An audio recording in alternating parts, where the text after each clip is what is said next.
Chapter 420 Grade 2 Elixir Pool. Chapter 420 Grade 2 Elixir Pool. A few more cultivators sped over from the direction of the valley, each of them panting with lingering shock. Glass Palace and Malevolent Earth sect were among them. However, those two major sects had it even worse. Apart from Pechunyu, Glass Palace only had 8 people left, and each of them were filled with injuries and had pale expressions. It was the same for Malevolent Earth sect. In reality, if Night Spirit had not killed the other 4 pure-blooded ferocious beasts, it would have been difficult for the others to survive. The only way out for them would be for a sealer to kill the pure-blooded ferocious beasts by invoking their powers as golden cores. This time round, Suzimo finally caught sight of the sealers of the 2 major sections. An elderly man in golden robes stood behind Pechunyu. Although his hair was gray, his gaze was burning with dominance, and his skin possessed a sparkling luster similar to a baby. On the side of Malevolent Earth sect, a skinny old man in black robes followed closely behind Shuiyan with a dark gaze resembling a ghoul. The 2 sealers had appeared. Among the major factions, not all the super sects would send sealers out with their teams. For example, Poison Sect, Puppet Sect and Tomb Sect of the 4 unorthodox groups did not send sealers. Pechunyu and the others arrived at the vicinity of the Elixir Refinement Hall, and revealed shocked expressions when they swept their gazes across. More than 400 Elixir Yang sect disciples had survived and made it here. Although Glass Palace and Malevolent Earth sect coveted the treasures within the Elixir Refinement Hall as well, they did not dare to force things given the number of people that Elixir Yang sect had.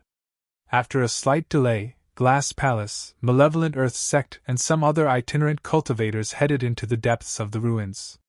Suzimo gazed at the cultivators of the sects leaving thoughtfully.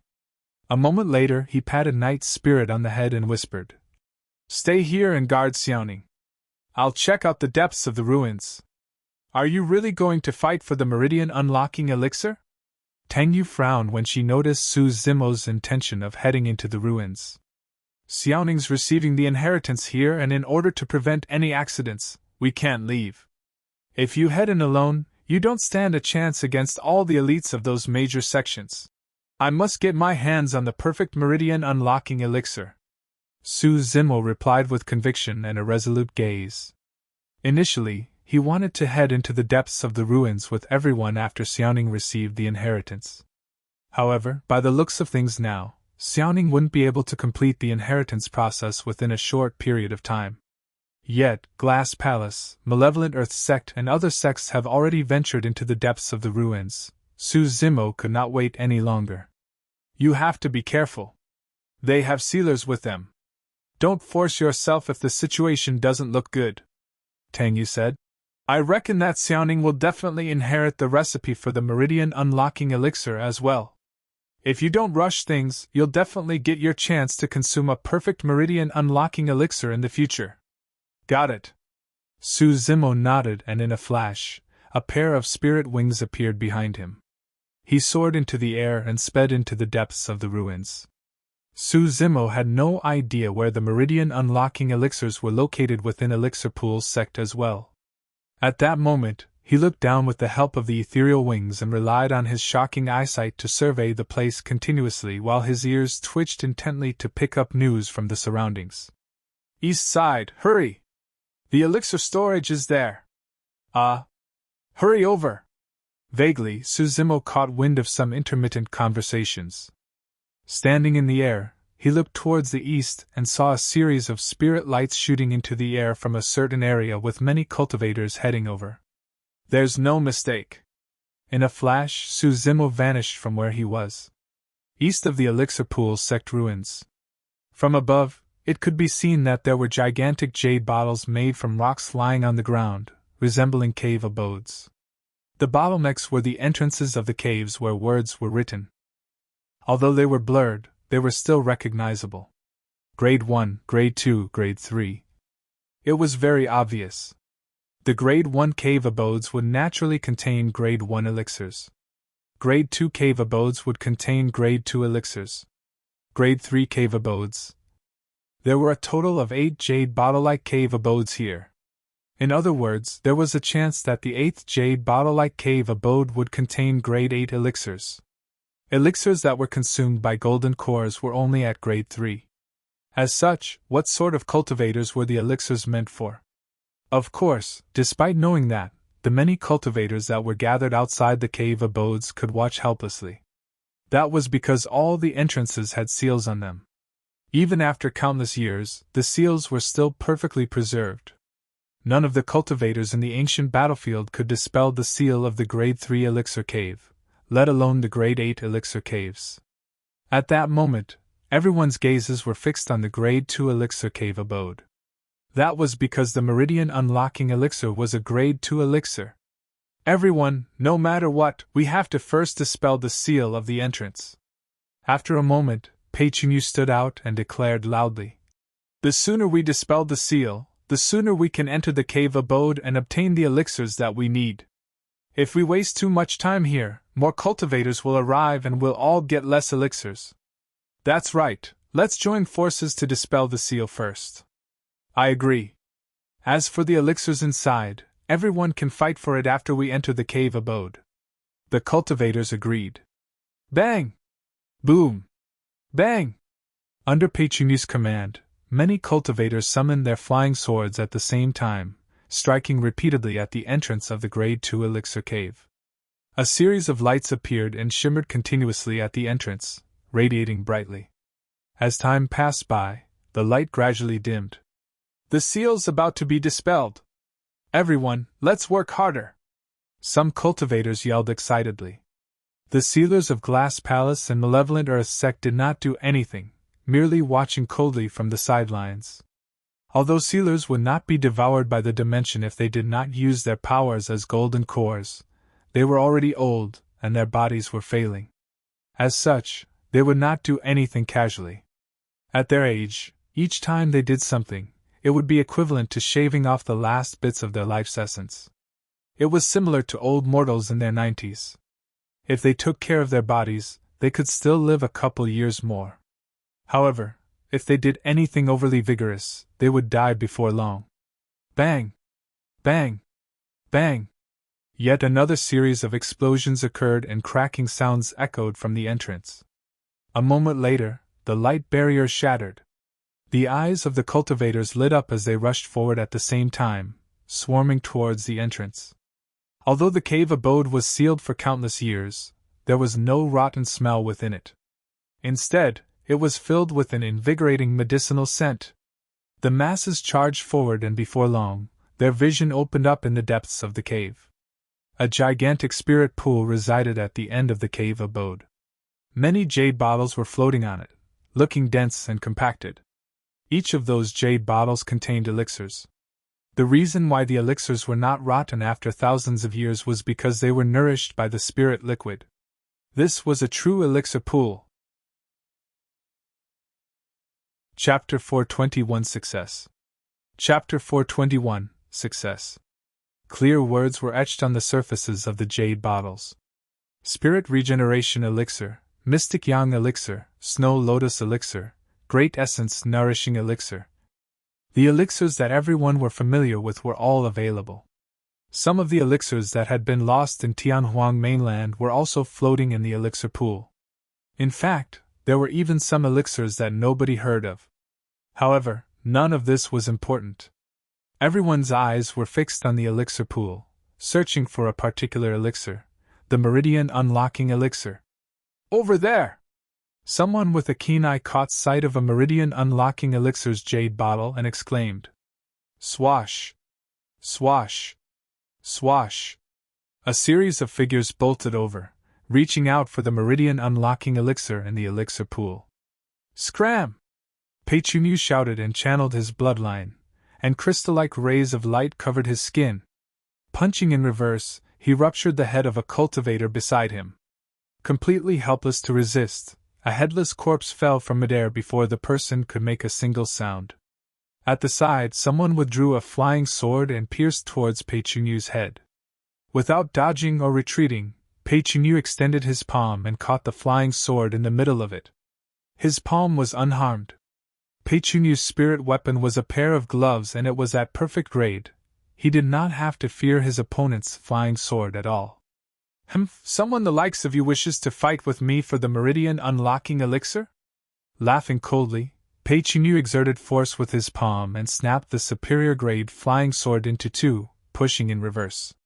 Glass Palace cultivators possessed immense strength, and the snapped sword turned into a beam of light, piercing the other cultivator's chest, spurting a stream of fresh blood. Yet another person was dead. Displaying his might, Pei Qinyu's fists were like a pair of huge hammers and no one could stand in his way. Although some of the itinerant cultivators were at 7 Meridian Foundation establishment as well, they were no match for Pei Qinyu. A single punch from him was enough to snap their tendons and bones, causing their bodies to explode. In the blink of an eye, Pei Qinyu had killed almost all the cultivators around him. On the other side, Shuiyang wielded a bone spear that was filled with blood. His expression was grim and he did not hold back at all, killing dozens of cultivators consecutively, and staining the elixir pool red. The successors of the two major sects, Malevolent Earth Sect and Glass Palace, stood right at the front of the elixir pool and were on killing sprees. Nobody dared to advance at all. The two of them exchanged glances and leaped at almost the same time, extending their arms to reach for the jade bottle containing the Meridian Unlocking Elixir. You have a death wish! Pei Qinyu's eyes were filled with killing intent as his hands changed trajectory, grabbing towards Shuiyang's wrist. Although Shuiyang was the fiend heir of Malevolent Earth Sect, he could not compare to Pei Qinyu in terms of physique. If he was grabbed by Pei Qinyu, that hand of his would be crippled. Left with no other choice, Shuiyang retreated. His eyes flashed with malice as he remarked coldly, "If I can't get my hands on it, you don't have to dream about doing so either." As he retreated, a mysterious spear tip popped out from Shuiyang's ribs. Filled with a thick malevolent aura, it shone brightly with spirit light and stabbed towards Pei Qinyu's palm. Although Shuiyang's bone spear was not a perfect spirit weapon, it was basked in malevolent aura day and night for dozens of years and its might could not be underestimated as well. The collision of the two spirit weapons, coupled with the strength of the both of them, caused a golden and black burst of light to spread from the surface of the elixir pool. Piak! Piak! Piak! There was no way the delicate jade bottles floating in the elixir pool could withstand that amount of force as they shattered, spilling out countless elixirs that choked everyone with a rich medicinal aroma. Among the countless elixirs, there was a handful of Meridian Unlocking elixirs that were of excellent quality. Almost all of them had 4 patterns and were at supreme grade. Almost at the same time, their gazes landed on one of the Meridian Unlocking elixirs. Although that Meridian Unlocking elixir was obviously smaller than the others, it had 5 dreamy elixir patterns on its surface. A perfect Meridian Unlocking elixir. Both of their gazes turned fiery, and their breathings intensified. Given their potentials, they had an 80% chance to unlock their 8th spirit meridians at one go if they obtained the perfect Meridian Unlocking elixir. Right now, apart from Pei Qinyu and Shuiyang, no one dared to close into the vicinity of the elixir pool. Pei Qinyu had a serious expression as he said slowly, "Shuiyang, there's only one of that Meridian Unlocking elixir. You had better not fight me for it." Hee. Shuiyang revealed a strange smile. "You want me to back off with just a few words of yours? Everything is dependent on our own capabilities. I'll see for myself just how strong your Glass Heart Sutra is. All right, I'll let you have a taste then." Before his words were finished, Pei Qinyu strode forward and sped towards Shuiyang. Pei Qinyu had a strong physique and specialized in melee combat. Shuiyang would definitely lose if the former closed in. Naturally, Shuiyang understood that as well as he flicked his wrist and channeled spirit energy furiously into the bone spear. In the blink of an eye, the bone spear broke into 11 pieces. Previously, outside Xiantian City, the Malevolent Earth Sect cultivator, Di Xing, who was sent to assassinate Su Zimo, only had 10 pieces to his bone spear. Shuiyang's bone spear had an additional piece. Go! Using Malevolent Earth Sect's defensive weapon technique, Shuiyang controlled 11 pieces of the bone spear that were shrouded with black malevolent aura, surrounding Pei Qinyu and blocking the latter's path forward. Although Pei Qinyu was strong, he only had a pair of fists. When he saw the 11 pieces piercing over, Pei-Chun-Yu slapped his storage bag and withdrew a glass metal shield that expanded and blocked in front of him. Boom! A loud bang sounded when the 11 pieces struck his glass metal shield. Both of them had used their full strength. Pei-Chun-Yu staggered backwards and Shui Yang's 11 bone spear pieces were reflected. Instantly, a blank area appeared between them. Swash! In that moment that the both of them fought head-on and retreated, a figure sped over with lightning speed, leaving a series of illusory afterimages in midair. In a flash, that figure had already arrived above the elixir pool, scooping the perfect meridian unlocking elixir into his palms with ease. The crowd was in an uproar. It was too fast. Even the spectating cultivators could not react in time, let alone Pei-Chun-Yu and Shui Yang. Furthermore, the timing of the person's appearance was way too precise. It was during the moment of Pei-Chun-Yu and Shui Yang's clash where both parties were still recovering from their momentums. Just like that, the both of them watched as the perfect meridian unlocking elixir was stolen by someone else. How dare you! You must have a death wish! Enraged, Pei-Chun-Yu and Shui Yang's eyes shone with killing intent that was about to spew out. The cultivators watching were also curious as to who it was that dared to snatch food from a tiger's mouth. That action was equivalent to offending 2 super sects, Glass Palace and Malevolent Earth Sect. The cultivator that arrived later to steal the perfect meridian unlocking elixir paused momentarily, and stood in the air without anything beneath his feet. Wearing green robes, his expression was calm as a pair of spirit wings flapped gently behind him. It's him! Su Zimo! A wave of shock and astonishment could be heard from the crowd. Pei-Chun-Yu's expression darkened instantly as he put away his glass metal shield. A murderous aura gathered between his brows and he said slowly, Su Zimo, I couldn't be bothered with you back in Xiantian City. But since you wish to die today, you can't blame me. Tisk, tsk, tsk. Shui Yang's gaze was ice-cold as he chuckled sinisterly. Hell has no gates to begin with, but you're the one who chose to barge in. Even Elixir Yang sect won't be able to save someone that's hunted by both Glass Palace and Malevolent Earth sect. Chapter 422 Complete Suppression. Chapter 422 Complete Suppression. Standing in the air, Su Zimo's gaze was sharp as a knife as it lingered for a moment on Pei-Chun-Yu and Shui Yang's faces. Suddenly he threw his head back and laughed into the skies with absolute arrogance. The two of you actually think you can kill me at your level? The cultivators in the cave abode were dumbfounded in shock. Back in Tianhuang mainland, Glass Palace and Malevolent Earth sect were recognized by the masses as super sects and were renowned for their powerful combat strengths. The 5 heretical doctrines and 4 unorthodox groups were similar to those 2 sects in terms of status and reputation. However, disciples of the immortal, Buddhist and Fiend sects were the strongest when it came to combat strength. Su Zimo made a name for himself after the bloody battle on the Long Street. Later on, he destroyed the Poison sect faction in the ancient battlefield single-handedly, and his reputation skyrocketed further. However, everyone still felt that Su Zimo was far inferior compared to the disciples groomed by super sects with impressive foundations such as Glass Palace and Malevolent Earth sect. Right after, Su Zimo's next sentence caused an uproar. Pei-Chun-Yu, Shui Yang, the two of you have tried to kill me countless times. Don't think of leaving today, die!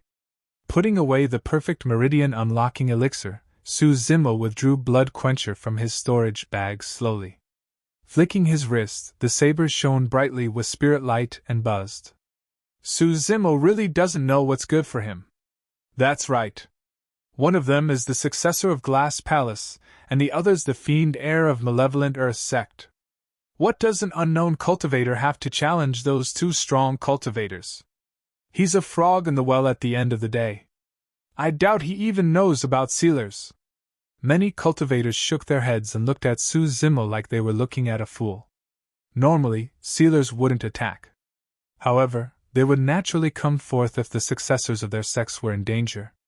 That was the reason why even Pei-Chun-Yu and Shui Yang did not dare to claim that they could kill one another. If they were pushed to their limits and the sealers were forced to act, both sides would suffer immense losses and neither would benefit. But now, with the sealers watching, Su Zimo's declaration of killing Pei Chunyu and Shui Yang merely attracted mocking laughs. The sealer of Glass Palace was a golden-robed old man. Interesting. The golden-robed old man's eyes flickered with mockery and disdain. The sealer of Malevolent Earth sect, a skinny old man, smirked in ridicule. Ha ha! As though he had heard the greatest joke in the universe, Pei Chunyu laughed repeatedly. Su Zimo, you can't recognize the situation even now. Today, I'll let you know just how strong immortal sects are. Hee hee hee. Shui Yang laughed sinisterly. Su Zimo, it's your honor to die in the hands of the successors of Immortal and Fiend sections. Immortal and Fiend sects?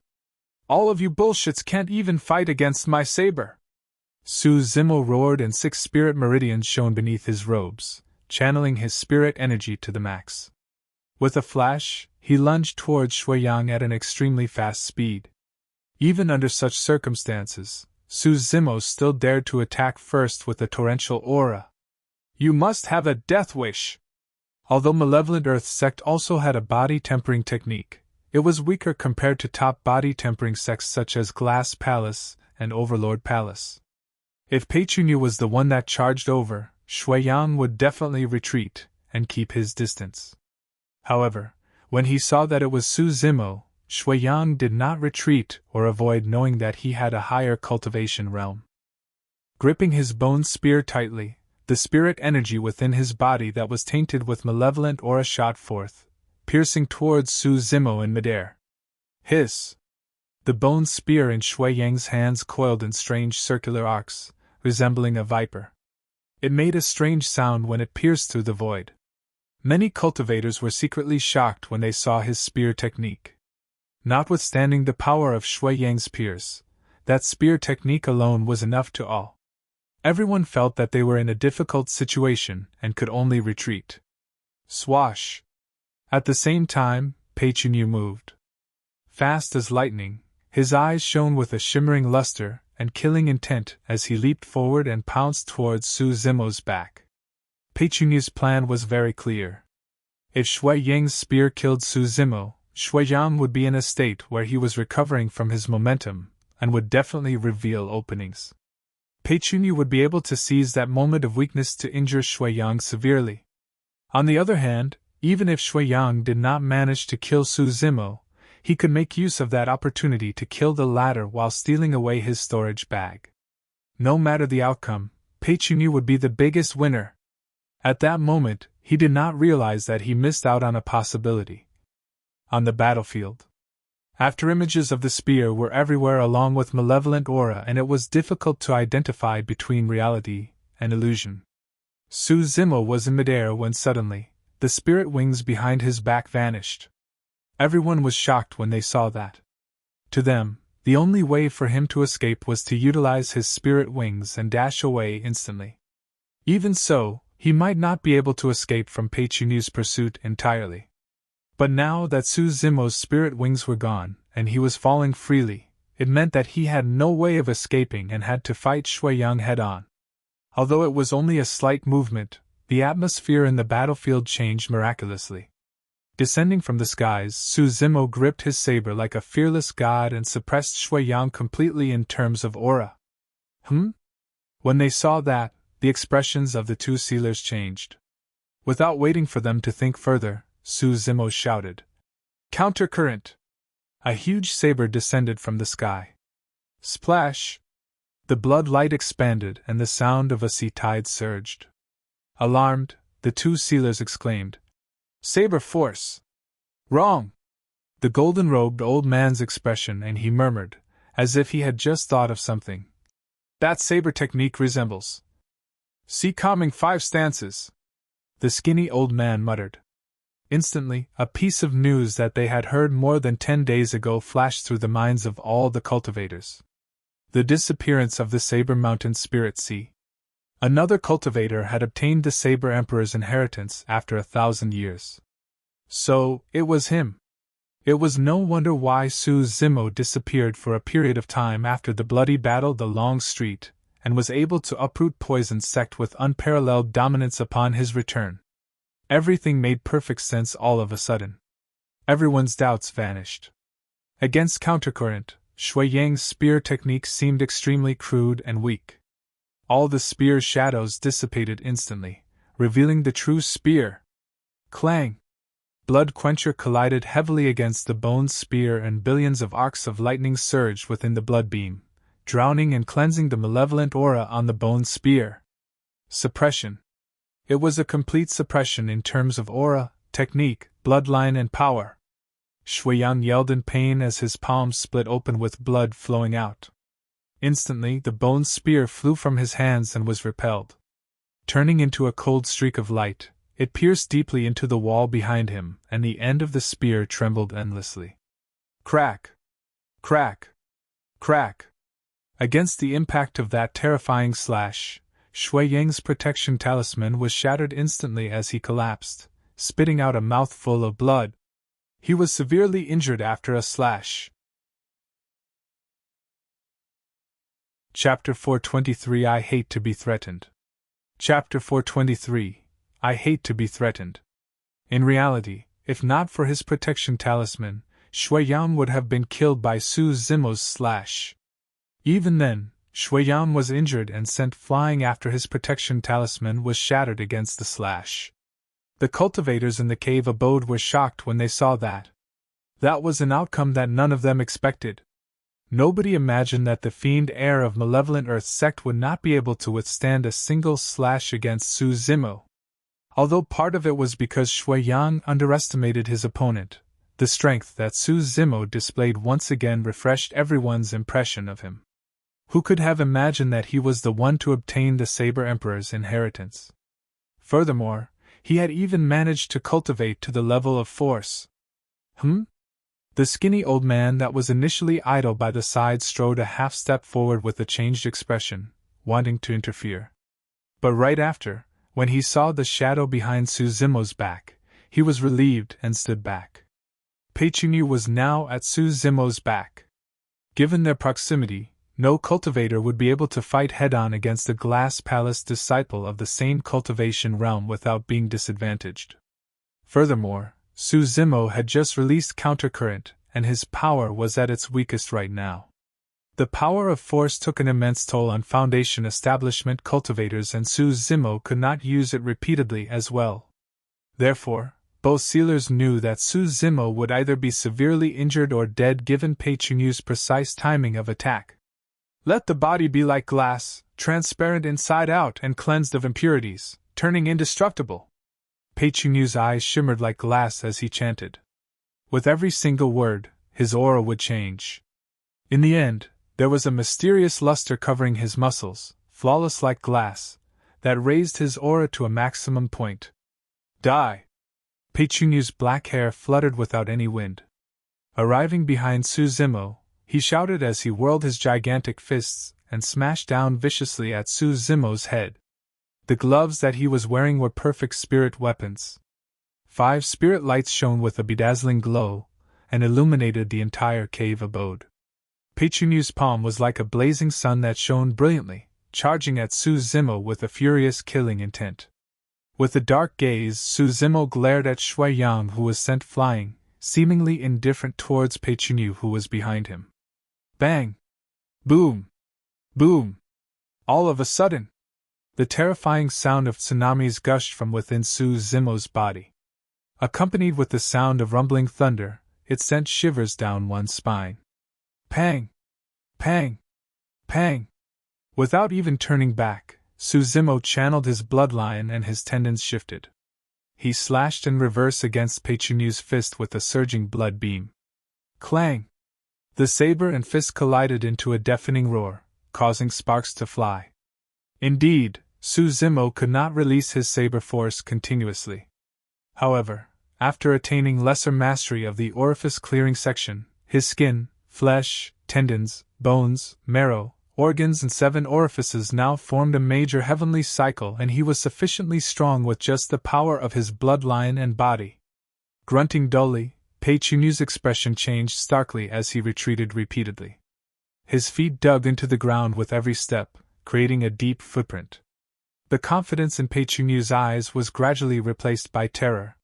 He truly hadn't imagined that Su Zimo would have the energy remaining to force him to retreat even after inflicting a severe injury on Shui Yang. Although he was not injured and his palm was merely trembling slightly with a vague pain, that was enough to have him shocked. This meant that he was definitely not Su Zimo's match if they were to exchange blows when the latter was in his peak condition. He wouldn't have a much better outcome compared to Shui Yang's current condition. In that instant, countless thoughts flashed through Pei Chunyu's mind. But at that moment, Su Zimo made use of the momentum created by clashing against Pei Chunyu to rebound himself, speeding faster and vanished from where he was. His figure howled forward like a sprinting stallion. He was so fast that the void was buzzing wherever he passed. In the blink of an eye, Su Zimo arrived in front of Shui Yang. The tides had turned entirely. Even the two sealers did not manage to react, let alone the Foundation establishment cultivators that were watching. After he was sent flying by Su Zimo, Shui Yang wanted to retreat with the opening created by Pei Chunyu's attack. He wanted to consume elixirs before joining hands with Pei Chunyu to kill Su Zimo. However, that thought had just flashed across his mind when he heard the sound of Su Zimo and Pei Chunyu clashing. The next moment, his vision blurred and Su Zimo had already closed into him. It was too fast. How could this be? Shui Yang was horrified out of his wits. Even if he was in his peak condition, he was not Su Zimo's match given this distance, let alone the fact that he was now injured. You! He merely said a single word when Su Zimo's massive palm covered his vision. Without his bone spear by his side, it was too late even if he had other spirit weapons in his storage bag. Shui Yang could only prop up his arms instinctively to try and block against Su Zimo while seizing the opportunity to escape. Snap! Su Zimo did not show any mercy as he crushed Shui Yang's arms immediately upon contact. The latter's bones protruded from his flesh with blood and flesh in a terrifying sight. Ah! Shui Yang exclaimed tragically. The next moment, Shui Yang's voice stopped abruptly. Su Zimo descended upon Shui Yang and gripped his throat, lifting the latter up to defend in front of him. Shoo! Shoo! Shoo! At the same time, a few bone spears shot over. A few bone spears that were shooting over stopped in their tracks immediately upon seeing that Shui Yang was in Su Zimo's hands. Not far away, the skinny old man had already attacked and wanted to kill Su Zimo with his bone spear to rescue Shui Yang. However, he was still a tad too late. At that moment, Shui Yang was in Su Zimo's hands and the skinny old man did not dare to be reckless, wary of the consequences. The situation was now in a deadlock. Since the start of the battle, everyone had subconsciously held their breaths in concentration and had already forgotten to breathe. It was only now that they heaved out long breaths. The way everyone looked at Su Zimo changed. Shui Yang was not an ordinary cultivator of malevolent earth sect, but the Fiend Heir.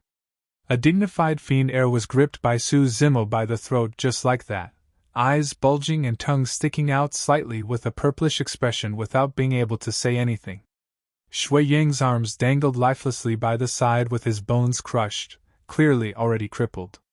With his arms crippled, Shui Yang would most likely not amount to much in the future even if he managed to survive. Su Zimo, let him go and we can put aside the feud between you and Malevolent Earth Sect temporarily.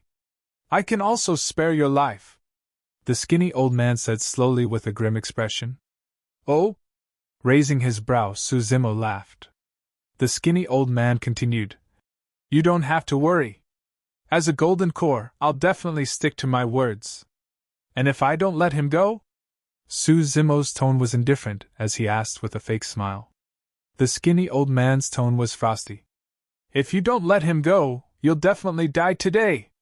Is that so? Retracting his smile, Su Zimo replied coldly. I hate to be threatened by others. Snap! There was a crisp sound. Su Zimo crushed Shui Yang's throat and flung the corpse on the ground casually, as though he had just done something extremely insignificant. Chapter 424 Dimensional Tear. Chapter 424, Dimensional Tir. Instantly, the cave abode went so silent that a pin drop could be heard. Many cultivators looked at the corpse that laid on the ground like a dead dog in absolute disbelief, unable to say anything. It was too ruthless. The fiend heir of malevolent Earth's sect was slaughtered just like that. Even though immortals and fiends have been irreconcilable since ancient times, even Petrinu would not dare to show no mercy in the presence of a sealer. The sealer was bound to make a move if the fiend heir dies. Everyone looked at Suzimo as though they were looking at a dead man. Sealers were all elderly who had reached the end of their lives. However, even 8 Meridian Foundation establishment cultivators were no match for the power of sealers. Golden Cores and Foundation establishment cultivators were on completely different levels. The moment one formed a core, their destinies no longer belonged to the heavens and their lifespans would increase to 500 years. In terms of strength, it was a complete suppression. The wrath of a golden core was not something that a Foundation establishment cultivator could deal with.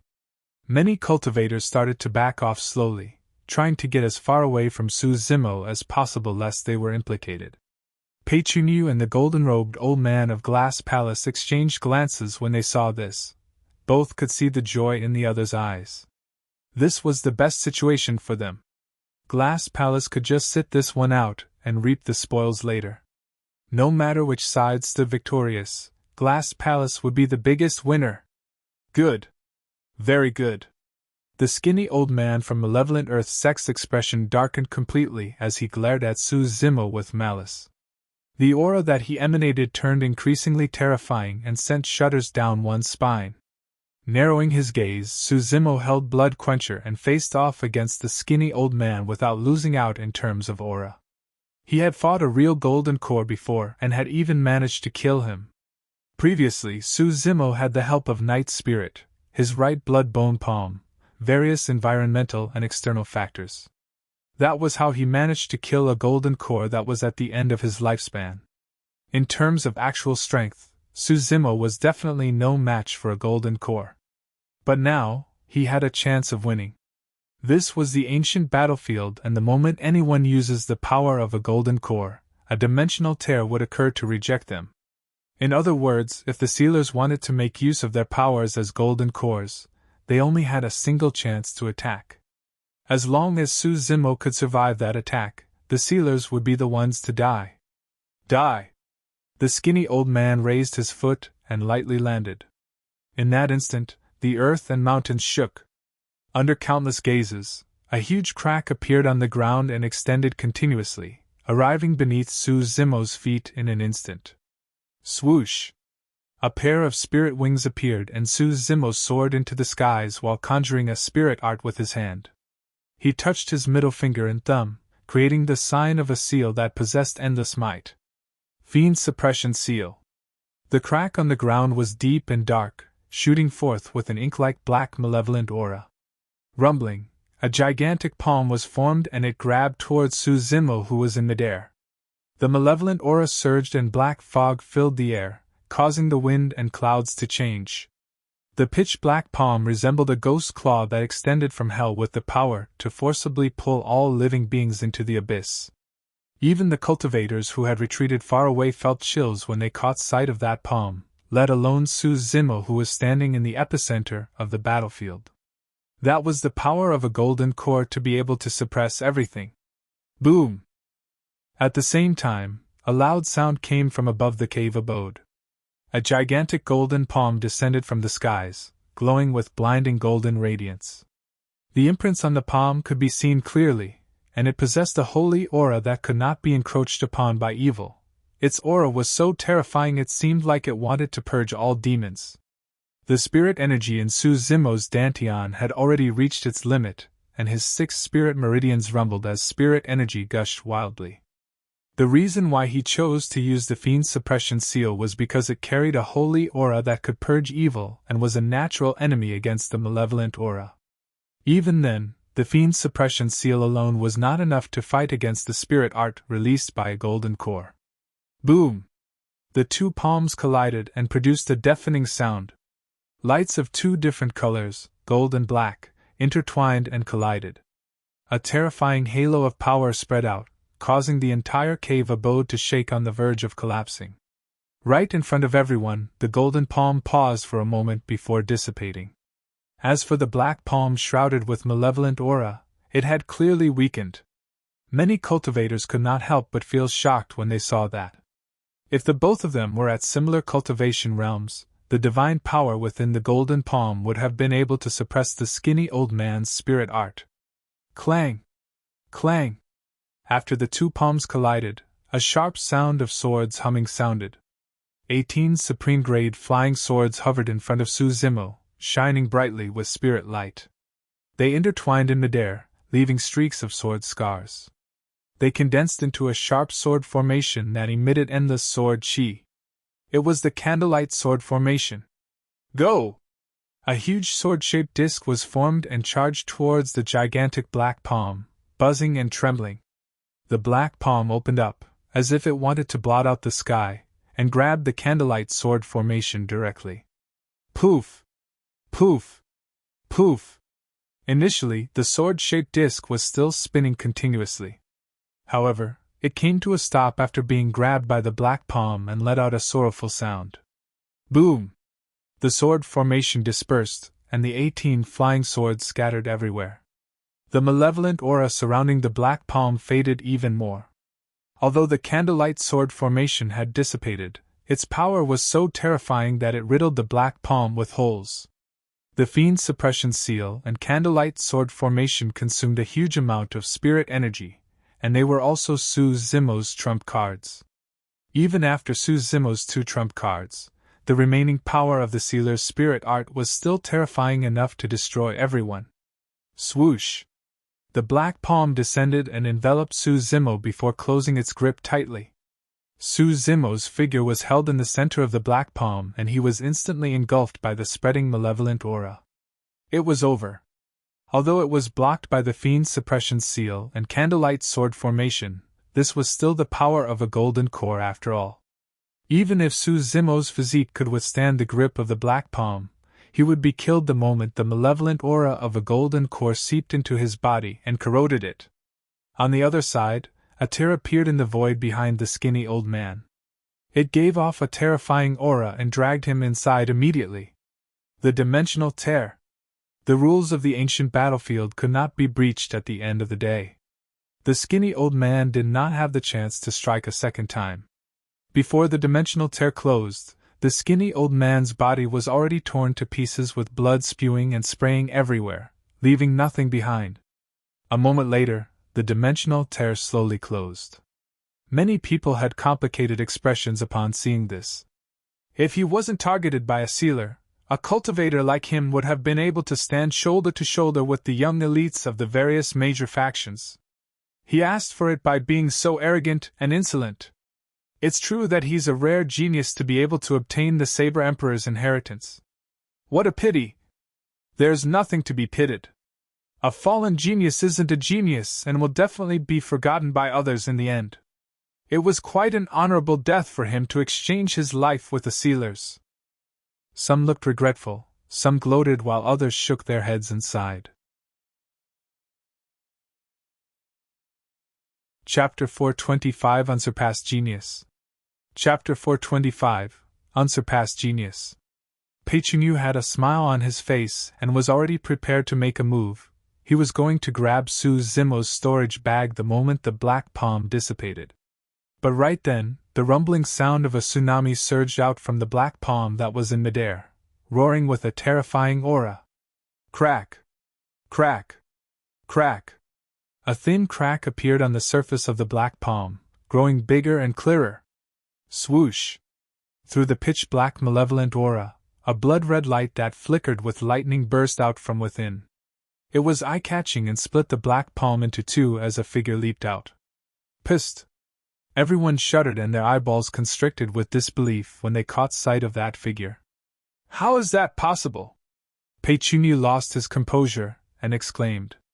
It wasn't anybody else, but Su Zimo, whom everyone had thought to be dead. His green robes were completely corroded by the malevolent aura. He looked wretched, staggering in his footsteps. However, His eyes were bright and clear as ever, and there was a fighting intent that was rising in his gaze. Exuding an arrogant aura, he possessed a dominance that looked down on everyone. He was still alive. Against the full strength of a sealer, and the suppressive power of a golden core, Zemo managed to survive. This meant that the sealer had died for nothing. Malevolent Earth's X faction in the ancient battlefield was almost completely destroyed. In reality, Zemo had given it his all to be able to withstand that attack from the sealer.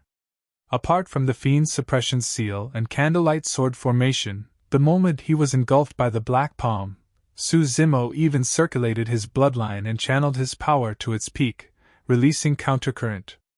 Although that slash managed to split the Black Palm into two, allowing him to escape, he was still injured nevertheless. Furthermore, the golden core malevolent aura of the skinny old man had surged into his body wildly. Normally, the malevolent aura of a golden core was enough to destroy the heart and meridians of a Foundation establishment cultivator, killing him outright. Unfortunately, Zemo's bloodline contained a violent power of thunder that was the nemesis of powers like the malevolent aura. Furthermore, although Zemo had his reservations and did not dare to release his demonic chi so as to conceal his demonic cultivation, it was undeniable that his body possessed a vast amount of demonic chi. Although he could not release them, a strong backlash was triggered by the demonic chi upon the invasion of the malevolent aura. Additionally, Zemo's body had received nourishment from the essence energy of the dragon race, and his physique was currently unpredictably strong. Upon entering his body, the golden core malevolent aura was washed away by the powers of thunder and blood chi as well as the dragon race's essence energy. It dissipated before it could even unleash its true might. Poof! Zemo spat out a mouthful of blood and his face turned paler. While he managed to survive, he did not feel good either. His body had just received a strong impact after all, and he was suffering from internal injuries with his internal organs shaken. He would have been doomed if the two sealers had joined forces. It was a pity that the Glass Palace sealer did not see the need or reason to sacrifice himself, and thus did not attack Zemo. Gripping Blood Quencher tightly, Zemo panted slightly. Pechunyu narrowed his eyes and awaited for an opportunity.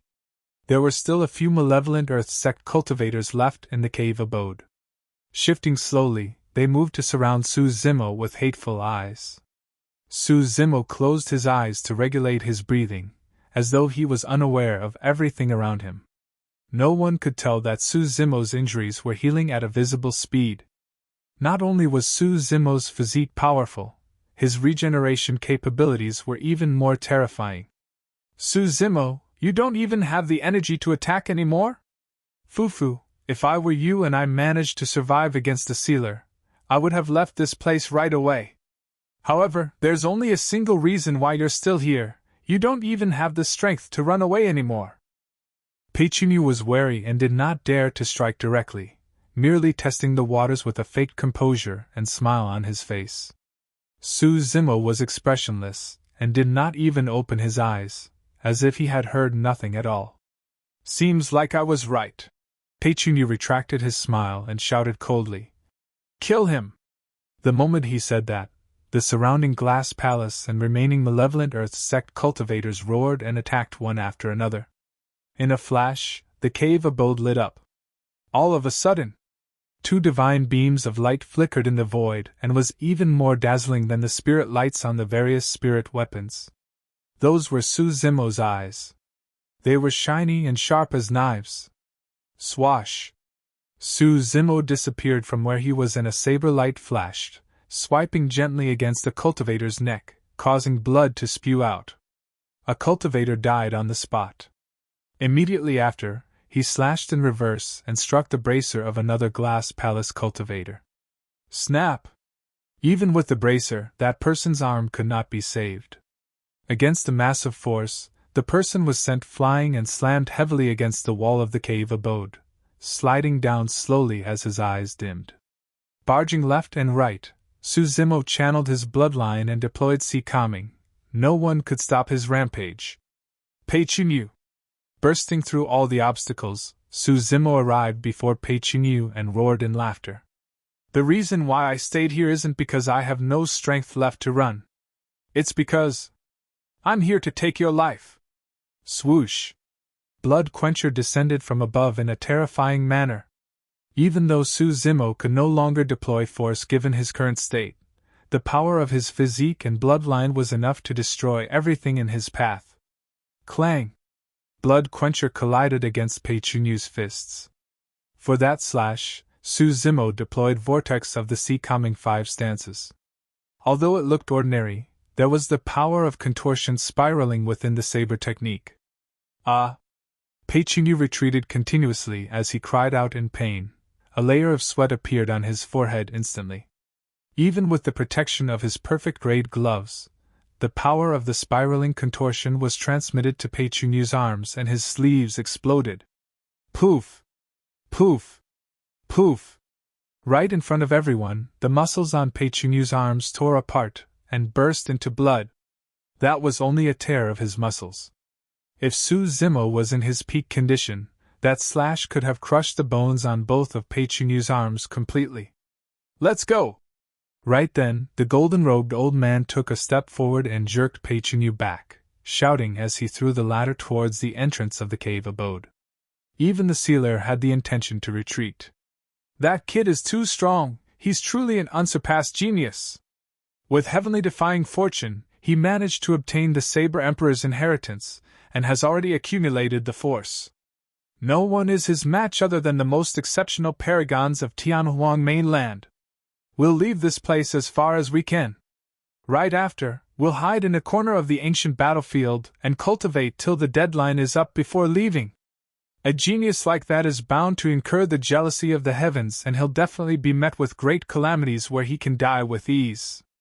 There's no need for you to fight him head-on. The golden-robed old man followed behind Pei Chunyu and instructed as they dashed towards the exit. He did not want to make use of his power as a golden core until the last moment. Furthermore, he would definitely be dead if he unleashed his power as a golden core. However, there was no guarantee that Su Zimo would die. Trying to flee? Sneering, Su Zimo picked up Blood Quencher and deployed Divine Steed Fleeting, chasing after the two of them. Chapter 426 Battling the Sealer. Chapter 426 Battling the Sealer. Pei Chunyu swallowed a handful of elixirs to suppress his body's injuries for the time being.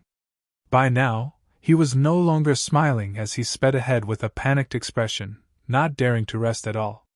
He was thoroughly shaken after that fight. At that moment, the only thoughts in Pei Chunyu's minds were of Shui Yan and the skinny old man's deaths, causing his limbs to go cold. This is a ruthless person who has no fear. You must not fall into his hands. Pei Chunyu grit his teeth and screamed internally. The crowd was astounded. If they hadn't witnessed it personally, nobody would have imagined a Foundation establishment cultivator chasing down the successor of Glass Palace and a sealer in the ancient battlefield.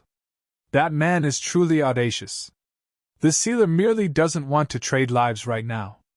If he's really forced into a corner and retaliates, he can kill Su Zimo instantly. That's not for sure. The sealer of Malevolent Earth sect died for nothing previously. Many cultivators discussed as they started to fight for the Grade 2 elixirs of Elixir Pool's sect before dashing out of the cave abode. All of them wanted to witness the outcome. In front of the Elixir Refinement Hall, Su Xiaoning's eyes were still closed as she received Elixir Pool's sect's inheritance. The long duration of the inheritance implied that there were many things left behind by Elixir Pool's sect.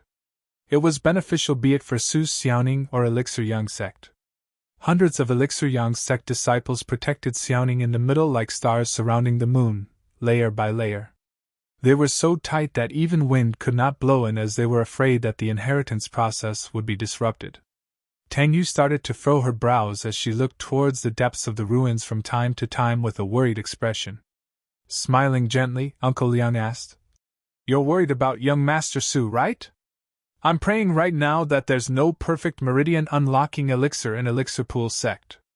Sighing, Tang Yu continued, "Given his personality, since he said that he definitely has to get his hands on a perfect meridian unlocking elixir, he'll definitely fight for one. Against the successors of Glass Palace and Malevolent Earth Sect, he doesn't stand a chance of winning. Don't worry, Uncle Liang pondered and said. Now that I think about it, the lad's Saber technique should be the calming 5 stances. In other words, the rumor was real and he truly obtained the Saber Emperor's inheritance. Although Tang Yu had guessed it vaguely previously, she was still shocked when she heard Uncle Liang say it. The Saber Mountain Spirit Sea was formed from the ancient era and countless geniuses have been buried in it throughout history. Now, an unknown cultivator managed to get his hands on it. Furthermore, that person had not even heard of the Saber Mountain Spirit Sea's existence beforehand. Everything seemed ridiculously absurd, and yet, there was an indescribable mysteriousness to it, as if everything was predetermined. Uncle Liang continued. Given the lad's current combat strength, he can definitely hold his ground against Pei Chunyu and Shui Yang. Even if he can't win them, he'll be able to escape unscathed. You don't have to worry. Yes. Tang Yu nodded and her worries lessened. Suddenly, the sound of robes slicing the air could be heard and it was extremely fast. The person's breathing was heavy, clearly exhausted. Everyone from Elixir Yang sect looked over, and when they saw the person's face, they were stunned and dumbfounded. Pei Chunyu of Glass Palace. He looked completely wretched and his arms were filled with blood, his flesh still torn and bleeding. With a pale expression, his eyes were now bloodshot, no longer clear as before.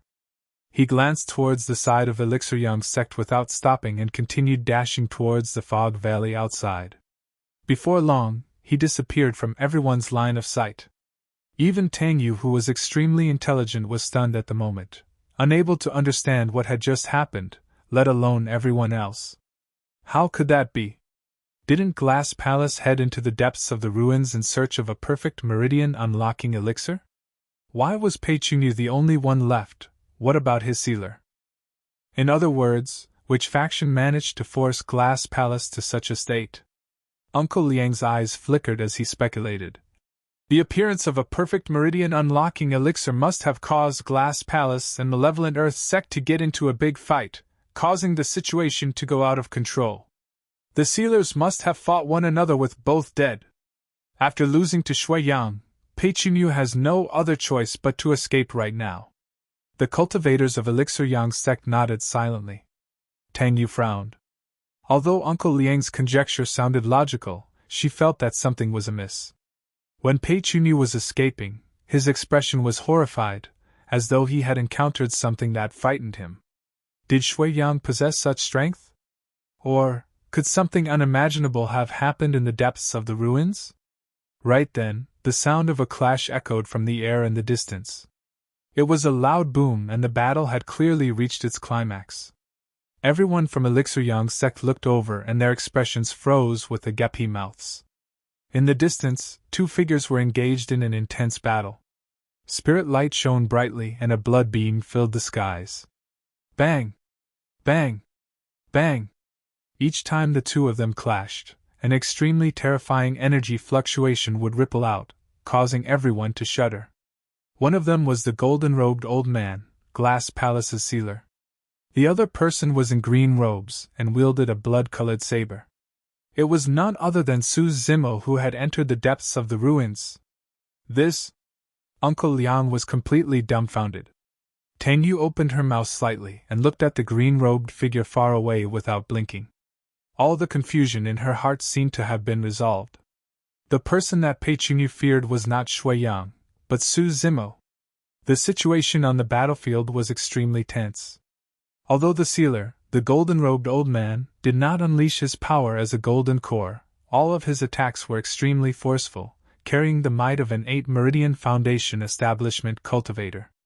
On the other hand, Su Zimo was even more ferocious, slicing sharply with a fervent gaze. With the weight of Blood Quencher as well as Sea Calming, Su Zimo was not disadvantaged against the golden-robed old man. As time passed by, Su Zimo's blood surged and the sounds of tsunami were endless, evidently intensifying as the battle raged on. As for the golden-robed old man, he was no longer as nimble as before and the blood chi he produced gradually faded. This battle had exhausted him greatly. In just a few dozens of breaths' time, the golden-robed old man's skin had lost its luster, withering with wrinkles appearing. Tang Yu said in a deep voice. Glass Palace's sealer is already at the end of his life and his stamina is weak along with his blood chi. He'll definitely lose if he continues battling. He won't, Uncle Liang said with a grim expression. The person who should be worried right now should be Su Zimo. The power of a sealer lies in his killing move with the power of a golden core. If Su Zimo stops now, he might be able to survive. If he forces the sealer to the point of no return, he's bound to die. No one dared to interfere given the circumstances. Nobody could predict when the sealer would disregard his life and unleash his power as a golden core. Chapter 427 Baited Kill. Chapter 427 Baited Kill. Su Zimo was drenched in sweat, and steam emitted from his body like smoke. The power of his bloodline was being channeled at his limits. The battle was getting more intense. This also meant that the outcome of this battle would be decided soon. Ever since they entered the Fog Valley, Su Zimo had been battling the entire time. Earlier on, he killed countless demon beasts, and even took down a sealer without resting once.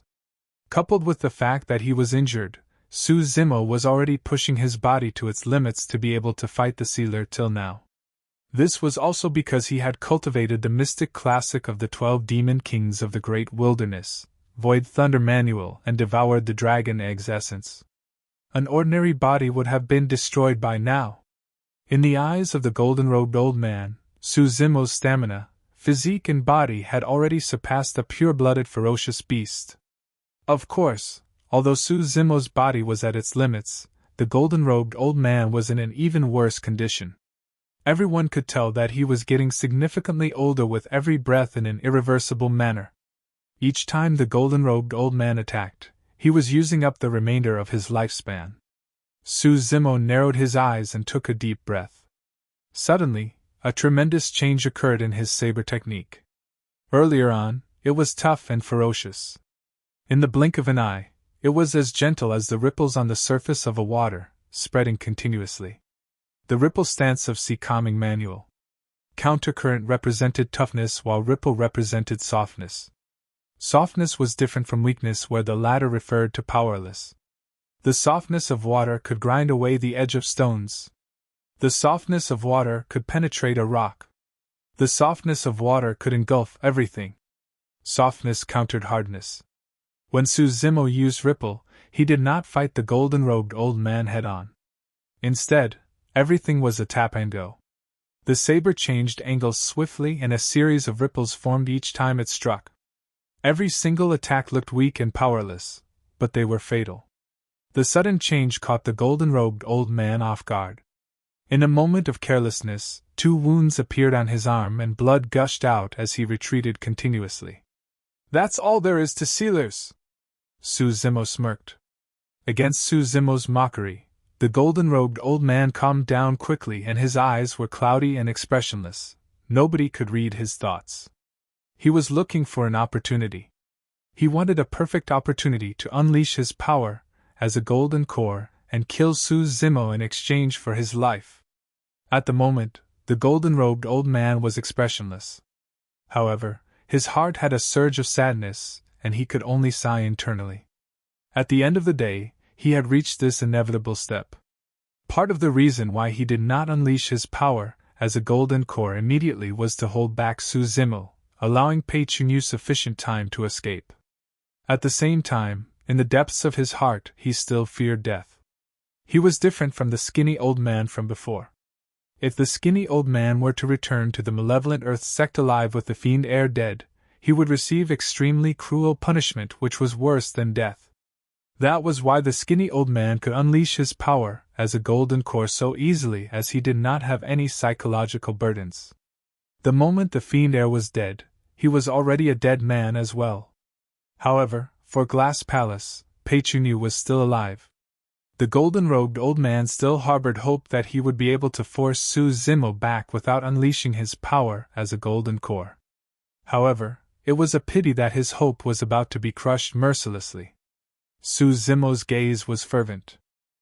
As though he could read the golden-robed old man's mind, he spoke again without stopping in his attacks. Actually, you had a chance to kill me. The golden-robed old man was unmoved and continued defending against Blood Quencher's ripple expressionlessly. He knew that Suzumo was attacking his mental state. In a fight, top experts would often provoke their opponents to reveal openings so as to seize the advantage. Smiling gently, Suzumo continued. Your only chance was to work together with the Sealer of Malevolent Earth sect. If two Sealers were to unleash their powers as golden cores and fight me with all their might, I would have most likely died. It's just a pity. The golden-robed old man's eyes flickered and an imperceptible ripple appeared in his mind. Although he knew that Suzumo was attacking him mentally so that he would reveal an opening, the golden-robed old man felt a strong sense of frustration and indignance. Those words struck a chord in his heart. A gleeful expression flashed through Suzumo's eyes. It's just a pity that you were too afraid of death. Even now you harbor hope of surviving. But actually, you know in your heart that you'll definitely die today. You. The golden-robed old man's expression changed and was about to say something when his hand slowed down, revealing a major opening. Suzumo's eyes lit up as he strode forward, slashing in reverse towards the golden-robed old man's throat with a chilling, killing intent. All of a sudden, a terrifying aura burst forth from the golden-robed old man. Suzumo, you've been tricked. Ignoring the incoming saber, the golden-robed old man suddenly unleashed his power as a golden core, engulfing Suzumo with a gigantic palm. Even if I have to die, I'll take you with me. Not good. Uncle Liang's heart skipped a beat, and he turned pale with fright when he saw that. Others might not read the situation clearly, but he understood it well given his experience. At first, Suzumo saw that he could not take down the golden-robed old man and began attacking the latter mentally to break the stalemate. Initially, the golden-robed old man was unmoved. However, after a few sentences, the golden-robed old man was enraged and revealed an opening. There was naturally no way Suzumo would let the opportunity go as he took advantage of the situation and charged forward. But in reality, that opening was revealed by the golden-robed old man intentionally. That was the reason why he said that Suzumo was tricked. The golden-robed old man was waiting for Suzumo to rush forward with no room to retreat before killing the latter by unleashing his power as a golden core. Heis. Uncle Liang sighed and shook his head. He's still too inexperienced after all. Before he could finish his sigh, a soft laugh came from the battlefield.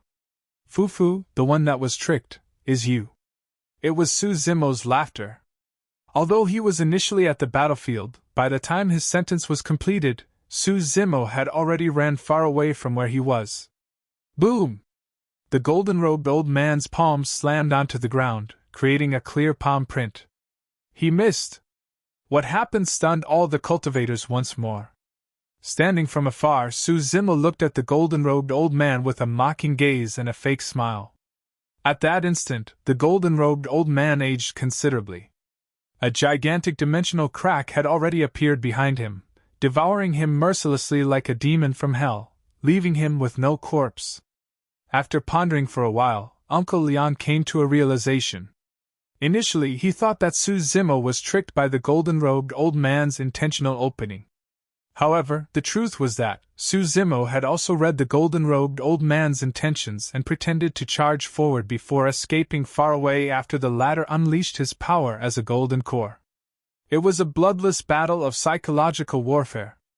A single mistake and he would have lost everything and died on the spot. Both parties schemed and fought several times, but in the end, Suzumo came out on top and baited the sealer to his death. Chapter 428 Escape. Chapter 428 Escape. Uncle Liang's expression was complicated. Although the golden-robed old man did not die in the hands of Suzumo, he was still the reason why the former was devoured and killed by the dimensional tear. The fact that a sealer was not able to kill a Foundation establishment cultivator despite sacrificing his own life was rather sorrowful. In reality, Suzumo had also taken an extremely huge risk in that battle. The moment the sealer unleashed his power as a golden core, Supremo was not a match for him at all. In the Grade 2 Elixir cave abode, he only managed to defend against the skinny old man by using all his trump cards. Even then, he was severely injured. Given Supremo's current condition, there was absolutely no way he could have withstood another attack of a golden core level. That was the reason why he was fighting the golden-robed old man for so long. Eventually, he made use of his spirit perception and spotted the golden-robed old man's killing intent a moment earlier, allowing him to retreat and bait the latter to his death. Supremo was almost completely exhausted, and he would not have been able to hold on if not for his extremely strong regeneration capabilities. After baiting the sealer to his death, Supremo heaved a sigh of relief. After a slight pause, his eyes flashed with a cold glint. He came before the Elixir Refinement Hall and asked softly, "Has anyone seen Pei-Qing-Yu?" "He escaped into the valley," a cultivator pointed. If Pei-Qing-Yu did not die, he would ultimately be an uncertain source of trouble for Supremo. Tang Yu was nervous and stepped forward quickly, persuading. "Fellow Taoist Su, you're so weak right now, don't take the risk. Furthermore, even if you give chase now, you might not be able to catch up with him." Supremo shook his head and in a flash, darted into the fog valley without explaining anything. In the blink of an eye, he disappeared before everyone.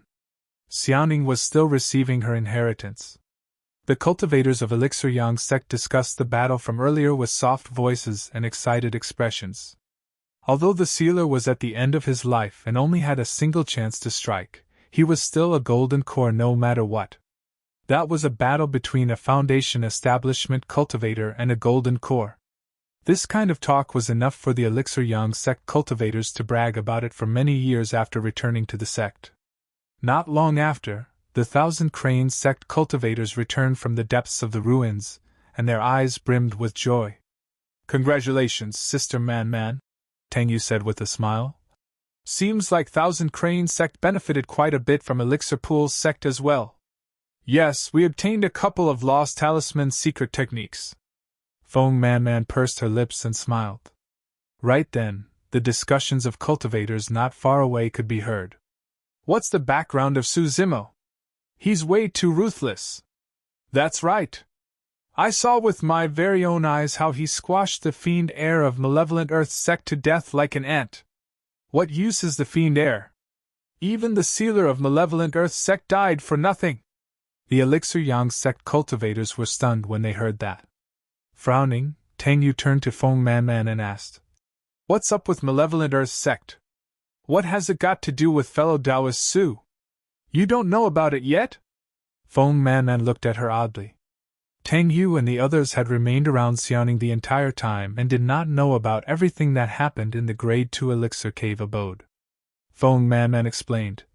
"A perfect meridian unlocking elixir appeared in a cave abode in the depths of the ruins, and Supremo stole it while killing Shui Yang on the spot." "Ah!" A wave of shock and astonishment could be heard from the crowd. Feng Man continued. "Thereafter, Malevolent Earth sect sealer attacked, and he took on everything. Malevolent Earth sect is now completely destroyed." This time round, it was completely silent in front of the Elixir Refinement Hall. In that case, it meant that two sealers had died for nothing. Tang Yu had a stunned expression and her mouth was agape for the longest time. In the fog valley, Supremo deployed his spirit wings and sped forward at lightning speed. Charging towards the entrance of the valley, he was already at the limits of his speed. He did not fight the golden-robed old man for long. Pei-Qing-Yu was already injured and did not have much strength left. It was unrealistic for him to escape the fog valley in this period of time. After all, there were still countless beasts and birds roaming in the valley. Throughout the way, Supremo made use of his strong hearing, eyesight and senses to track down traces of Pei-Qing-Yu. Right now, the night was extremely dark and the fog was everywhere. It would be almost impossible for the other cultivators to search for someone since their vision range would be 30 feet at most. However, it was different for Supremo. After clearing his 7 orifices, his 5 senses were extremely sharp and he had a large search radius. He could notice any bit of activity. The pure-blooded ferocious beasts in the valley were already dead, and Supremo advanced fearlessly. None of the demon beasts and ancient remnant beasts in the fog dared to approach him, and they all hid far away. Before long, Supremo rushed out of the fog valley and stood at the entrance, frowning. He did not see Péchinu at all. That guy had vanished. Supremo's eyes flickered and he frowned in deep thought. In this case, there could only be two possibilities. First, Péchinu had already escaped the valley. However, Supremo deduced that the probability of that wasn't great.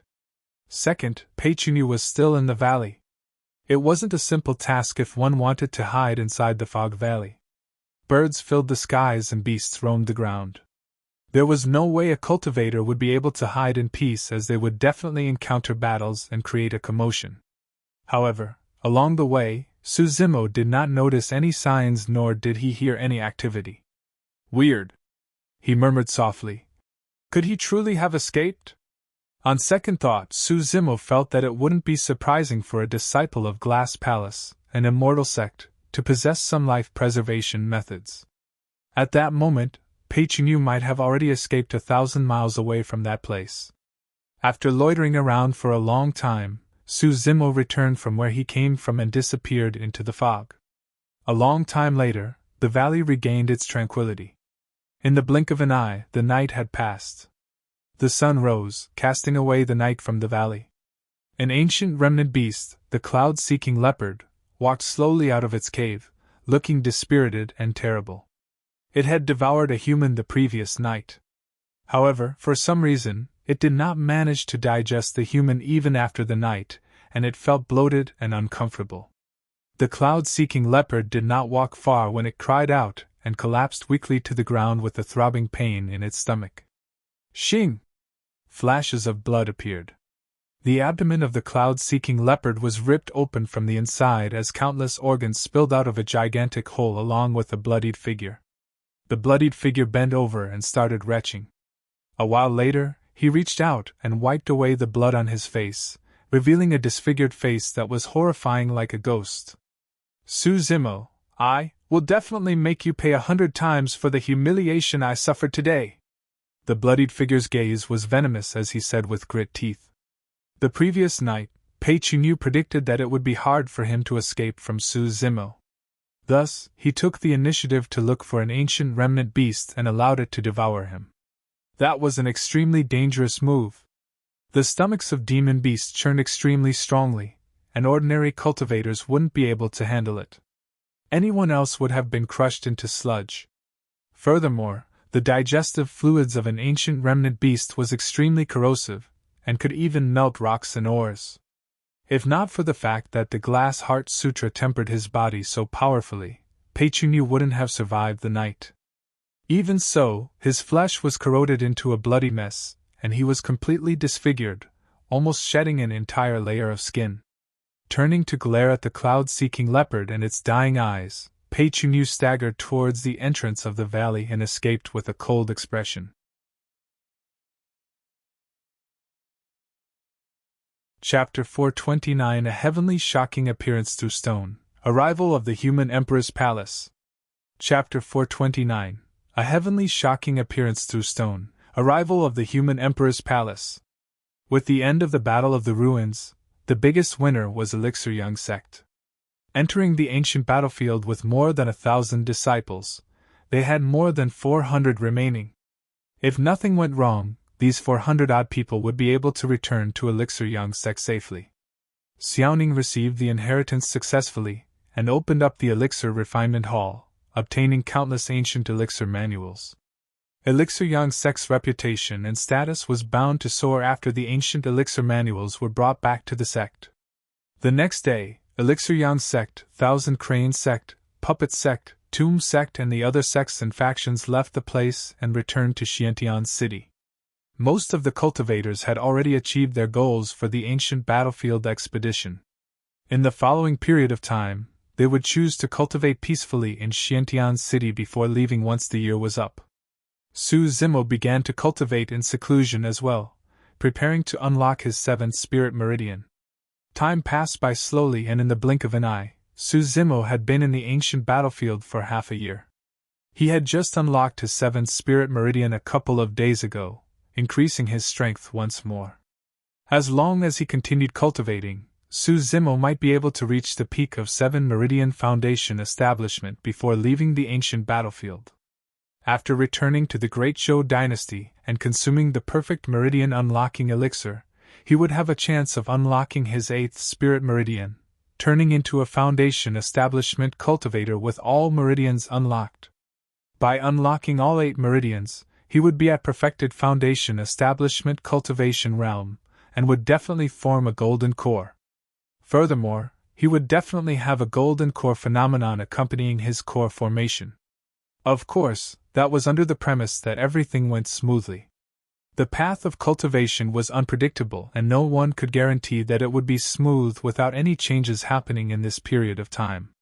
This day, the skies suddenly flashed with lightning and rumbled with thunder. A terrifying pressure instantly descended upon the ancient battlefield. Everything went silent. Time seemed to have frozen. All the living beings in the ancient battlefield, be it ancient remnant beasts or pure-blooded ferocious beasts, sprawled onto the ground obediently, and their eyes revealed endless fear. This was a fear that stemmed from the ancient era, something deep-rooted and indestructible. In every corner of the ancient battlefield, the successors of the various super sects of Tianhuang mainland came forward and looked up in the air in shock. Countless cultivators woke up from their seclusion cultivation and came out one after another. It didn't matter if it was Elixir Yang sect, Thousand Crane sect, Puppet sect or Tomb sect that was in Xiantian City. At this moment, every single cultivator sensed something and arrived on the long street, roofs and midair, gazing into the distance. The cultivators were dumbfounded in shock. Even Uncle Liang, who was a sealer, opened his mouth with a look of disbelief. The clouds were shifting rapidly in the center of the sky. Dark clouds covered the place and they churned, rotating slowly to form a gigantic black vortex that was extremely shocking. In that sea of clouds, numerous lightning snakes were packed densely together, forming a dazzling sea of lightning within the sea of clouds. The closer it was to the core of the vortex, the more concentrated the lightning became. Thunder rumbled and lightning crackled. It was as though a giant creature was about to descend from the vortex. This is... Standing in midair, Su Zimo gazed at the horizon with a bright light in his eyes. The aura that was emanated from the center of the cloud vortex was way too terrifying. Against its suppression, Su Zimo felt extremely insignificant and almost wanted to kneel down and worship. Some of the cultivators couldn't handle it, and were already kneeling on the ground in fright. Gradually, a huge square-shaped stone slab appeared in the middle of the vortex, covering the entire place. As it descended, it seemed as if it could crush everything in the ancient battlefield into emptiness. This was only the tip of the iceberg for this unknown terrifying existence. The stone slab continued descending and gradually revealed its full appearance. It was an extremely old palace with a round top and a square base. Possessing an ancient and boundless aura, it seemed like it had arrived against the flow of time from the ancient era. A circular top and a square base, the human emperor's palace! Uncle Liang gasped and exclaimed. At the same time, the successors of the various super sects in the ancient battlefield recognized the origin of this ancient palace one after another. The human emperor's palace. Those words seemed to possess a special power, causing Su Zimo's blood to boil in secret. Su Zimo had not heard of the human emperor's palace before. However, judging from the looks of everyone else, he knew that the origin of this palace definitely surpassed the Saber Mountain Spirit Sea. Countless cultivators knelt on the ground and gazed at that ancient palace beneath the skies with endless awe and passion. The human emperor's palace stood tall in the sky, floating in the sea of lightning like a supreme god, peering down at the world with immense might. A heavenly shocking appearance through stone, arrival of the human emperor's palace. Taking a deep breath of air, Uncle Liang muttered to himself. The appearance of the human emperor's palace means that chaos is about to arise in Tianhuang mainland, bringing forth a new golden age.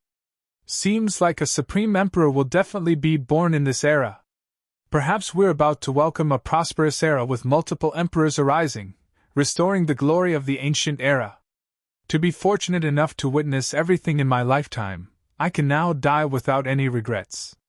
South of the ancient battlefield, a buzz-cut cultivator stood with his upper body bare. Every single inch of his muscles shone with a bronze luster, giving off the feeling of explosive might. Breaking out of seclusion, a gigantic spear rested on this person's shoulder, and he gave off an extremely savage aura.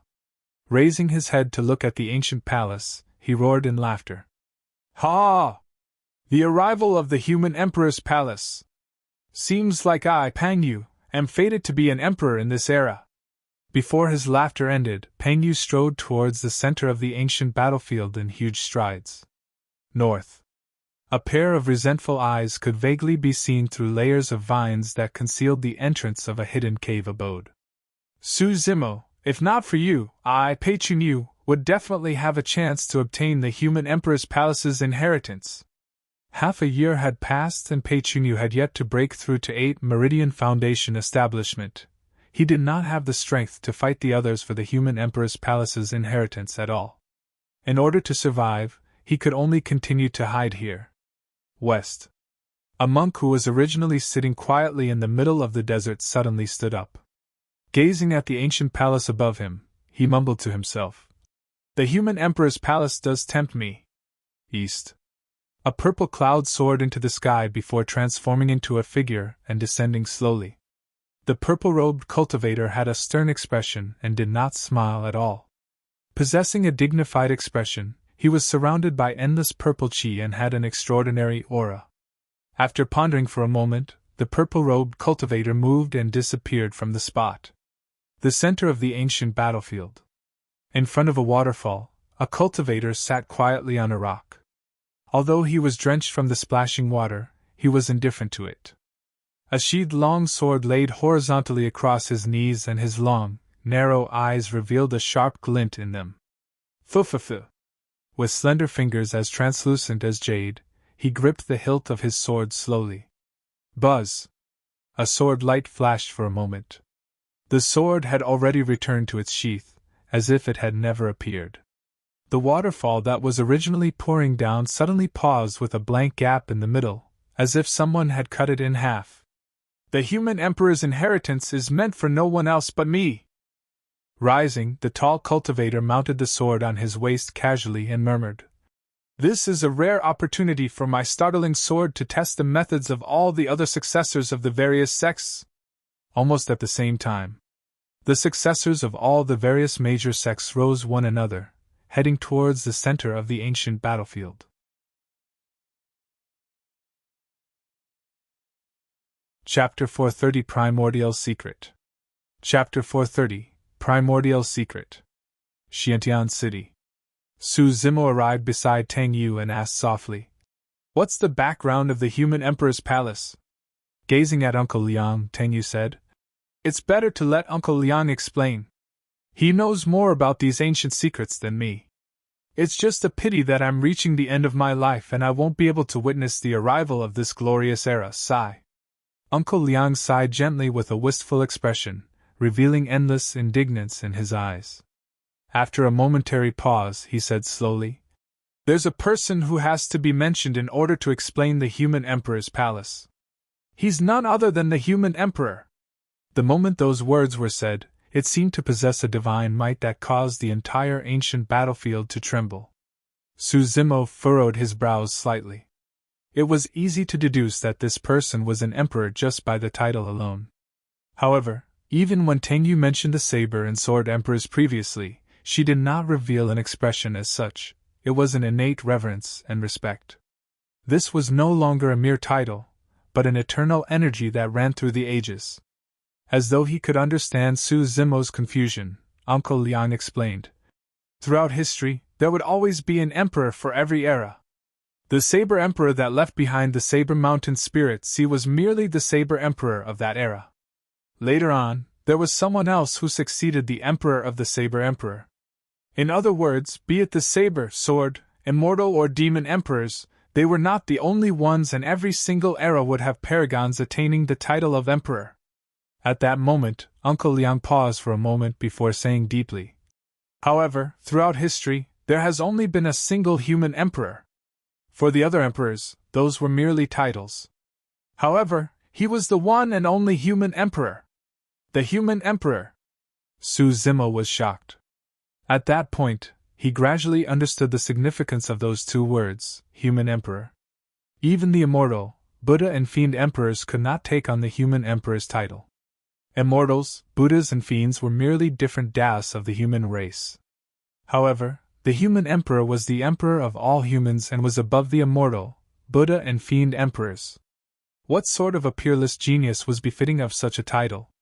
Uncle Liang reminisced and said slowly, "Throughout history, the human emperor was the strongest and most powerful emperor with no equal. In the face of the human emperor, all the other emperors could only be considered as subjects. The human emperor experienced no failures throughout his life and reigned across history, arriving at the peak. Sweeping through the 9 heavens and 10 earths, nobody dared to challenge his glory as he looked down on the world and is revered till now." Su Zimo could barely contain his emotions. A life without failure, that was a true emperor. Someone who single-handedly reigned across history. There was no human emperor before him, and no one dared to claim themselves as one after him. Letting out a breath of air gently, Uncle Leon continued. Of course, the reason why the human emperor received his title was not only due to his combat strength, but mostly because of his peerless achievements. It's no exaggeration to say that it's the human emperor's credit that the human race is able to occupy more than half of Tianhuang mainland right now. Do you know why the human race is able to enjoy its glory today despite the fact that we humans are born weak and fragile? Suddenly, Uncle Liang paused and changed the topic, asking. I don't. Su Zimo shook his head. In reality, he had pondered over this question before as well. Humans were born weak in constitution and had short lifespans without any claws or fangs. Even an adult human is unable to fight a ferocious tiger single-handedly. It was then needless to even compare about the dragon race and whatnot of the legends. Su Zimo let out a curious expression. He could vaguely sense that a shocking ancient secret was about to be revealed to him. Uncle Liang said. It was said that back in the Primordial era, there were thousands of different races. Among them, the 9 fiercest races reigned supreme, and later generations referred to them as the Primordial 9 races. Suddenly, Su Zimo's heart skipped a beat as he recalled something. Back in the primordial ruins back in the Great Zhou dynasty, he heard the Blood Crow Palace's lord plead to the divine dragon when he was hiding in the cave with Lin Xuanji. We're both from the 9 races. If the dragon race was one of the primordial 9 races, it meant that the Blood Crow Palace's lord had the same background. That would also explain why even the Emperor of Great Zhou was wary towards him. Uncle Liang continued. In the primordial era, the humans were extremely weak and were enslaved by the thousands of races without any shred of dignity. Bullied by everyone else, it was a life worse than death. That was a tragic era of the human race that is unbearable to think of. There was a hint of sadness in Uncle Liang's tone. An image seemed to appear in Su Zimo's mind. There were countless humans living a wretched life under the whips of the thousands of races. In the vast lands, human corpses could be seen everywhere, trampled wantonly by the other races. Humans were enslaved and reared by the thousands of races and were the most popular type of food for them. From time to time, they would devour our flesh and drink our blood for enjoyment. That situation continued for a long time until the end of the primordial era, where a change happened for the humans. For some unknown reason, a massive war broke out between the thousands of races, and corpses and blood filled the entire world. It was an apocalyptic battle that lasted for many years. Tragic and terrible, blood filled the air and countless races were exterminated. After the war of the thousands of races ended, there were only 100 races left, and the primordial era ended. All the cultivators were immersed in the primordial secret that Uncle Liang was recounting. No one noticed that night spirit, who was initially sleeping beside Xiaoning, had opened its eyes out of nowhere. A cold killing intent flickered in those black eyes from time to time. In fact, there was even a hint of confusion, as if it was trying hard to recall something. The ancient era came after the primordial era. Uncle Liang heaved a sigh of relief before continuing. Because of the war, the thousands of races could barely fend for themselves, and the human race finally got a respite, seizing the opportunity for an uprising. Born weak, humans relied on comprehending the heaven and earth to create many secret skills to modify their bodies. Since we had no fangs and claws, we created weapons and talismans, using swords and spears in place of claws and fangs. Humans established civilization and multiple emperors rose. In order to break free from our fates of being slaves, under the lead of multiple emperors, humans started resisting. We fought against the 100 races that were led by the primordial 9 races for our future, and finally, a glorious era that belonged to the humans arrived. At that point, many cultivators were streaming with warm tears, as if they had traveled back in time to the ancient era and were living in it, witnessing the rise of the human race. Gripping his fists tightly, Su Zimo was emotional as well as his hands trembled slightly. Uncle Liang sighed gently and said, "A historic war was invoked between the human race and the 100 races, lasting for a long time, and countless experts and mighty figures of the ancient era fell. The emperors were soaked in blood, and it was extremely tragic. That was the ancient war which all of you have heard of." Su Zimo nodded. Back when Tang Yu was recounting the legend of the Saber Emperor, she mentioned the ancient war. It was just that Su Zimo did not know the reason for the ancient war because Tang Yu's explanation was rather vague. It was only until now that Su Zimo finally understood. The ancient war was the war that broke humans free from their fates.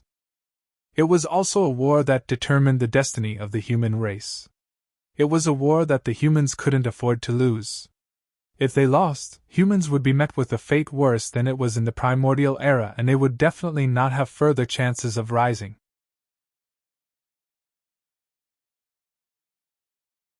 Chapter 431 Eternal Human Emperor.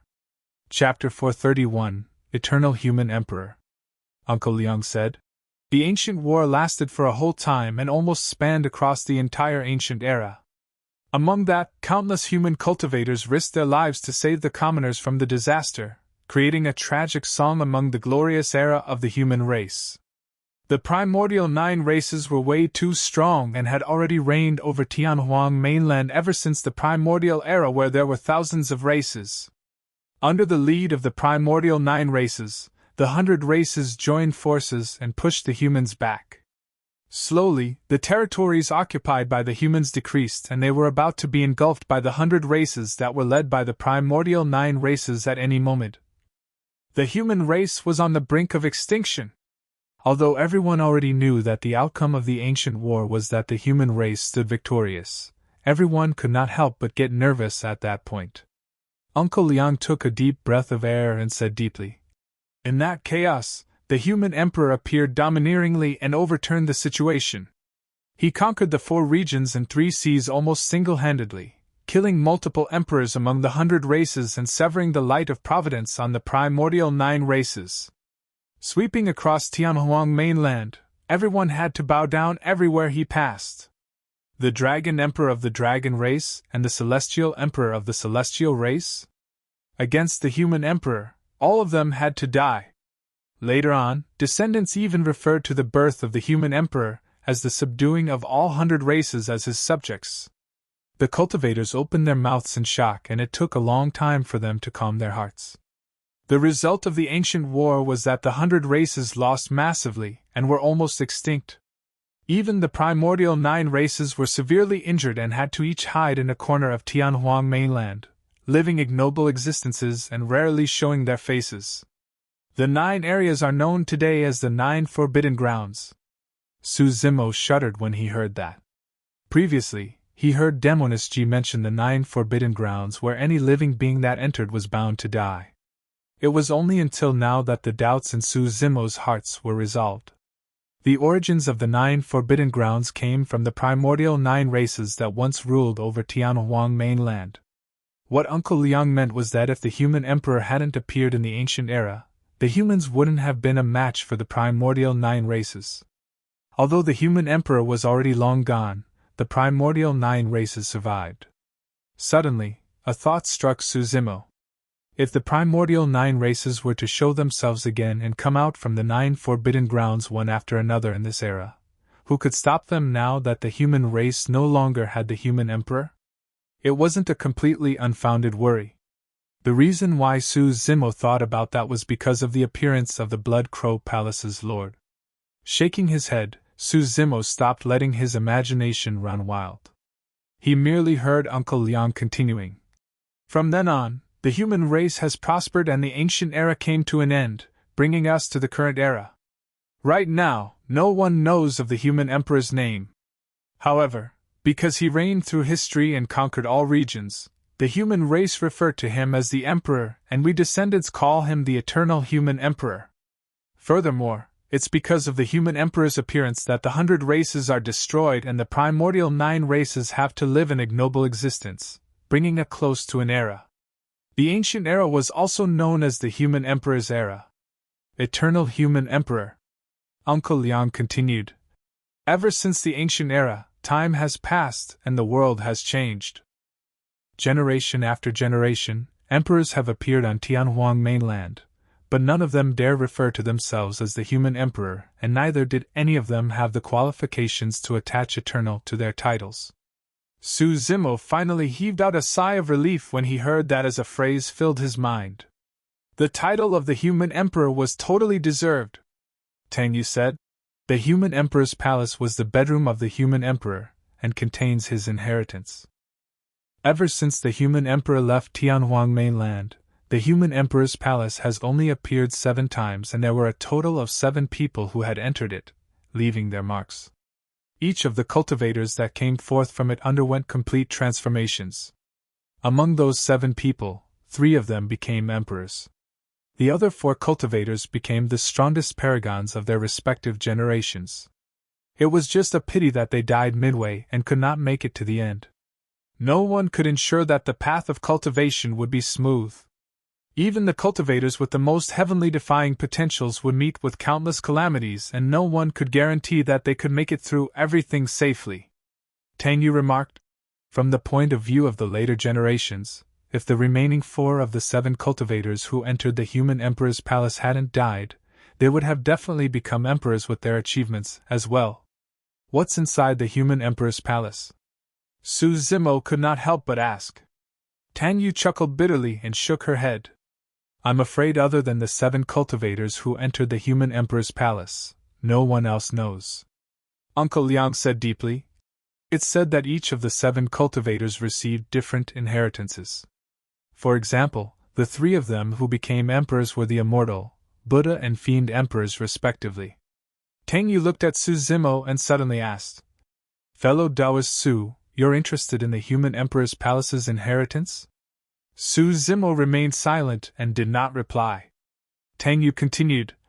Only a single person is allowed into the human emperor's palace. If you wish to obtain its inheritance, you will naturally meet with the strongest cultivators in the ancient battlefield. Furthermore, all of them are bound to be at 8 Meridian Foundation establishment. Right now you're only. She did not continue. In her opinion, Su Zimo was indeed truly strong and could in fact challenge 8 Meridian Foundation establishment cultivators. However, it was unrealistic to think that he could suppress multiple geniuses and enter the human emperor's palace. After all, he was only at 7 Meridian Foundation establishment no matter what. The difference between 7 and 8 Foundation establishment was way too great. Furthermore, there were sealers of super sex watching from the sidelines. Not all sealers could be baited to their deaths by Su Zimo. He might be able to survive against the attacks of a sealer. But what if there were 2 or 3? Is Elixir Yang sect intending to go? Suddenly, Su Zimo asked. We're not. Tang Yu shook her head decisively. I can almost predict that the area beneath the human emperor's palace will be filled with blood and corpses. There might even be many innocent sects that might get implicated just because they want to watch the show. We're in possession of many ancient manuals from Elixir Pool's sect, and we can't afford to lose them. I'll not let Elixir Young's sect take the risk. Nodding, Su Zimo replied, This is an extremely rare occasion. I'll head over to take a look, but I won't participate. At that moment, Su Zimo told a lie. Tang Yu more or less understood Su Zimo's personality and knew that he wouldn't change his mind easily after deciding on something. She no longer tried persuading him but merely reminded, "Make sure to stay away the moment you sense something amiss. Don't get implicated." "Thank you," Su Zimo greeted with cupped fists. "Actually, there's something else about the human emperor's palace that draws in Foundation establishment cultivators." Suddenly, Uncle Liang spoke. "It's said that after the 8th spirit meridian, one can actually unlock a 9th spirit meridian. 9 represents extremity, and as such, the 9 Meridian Foundation Establishment Cultivation Realm is also referred to as the Extreme Foundation Establishment Cultivation Realm." The mention of that had Su Zimo's heart skipping a beat. He had a hunch about that. When he was unlocking the 7th Spirit Meridian, he felt that it was not as difficult as what everyone had described. Su Zimo deduced that it might be because of his spirit energy's purity. Up till this point of his cultivation, he had not consumed any elixirs with impurities. Legend has it that only the human emperor has managed to unlock that ethereal 9th spirit meridian. Uncle Liang continued. "Of course, that's only a legend. After all, throughout history, apart from the human emperor, no one has managed to unlock the 9th spirit meridian. Even the 7 cultivators who stepped foot into the human emperor's palace did not manage to do it as well. That's also why some people want to enter the human emperor's palace to seek out the secret of the Extreme Foundation establishment."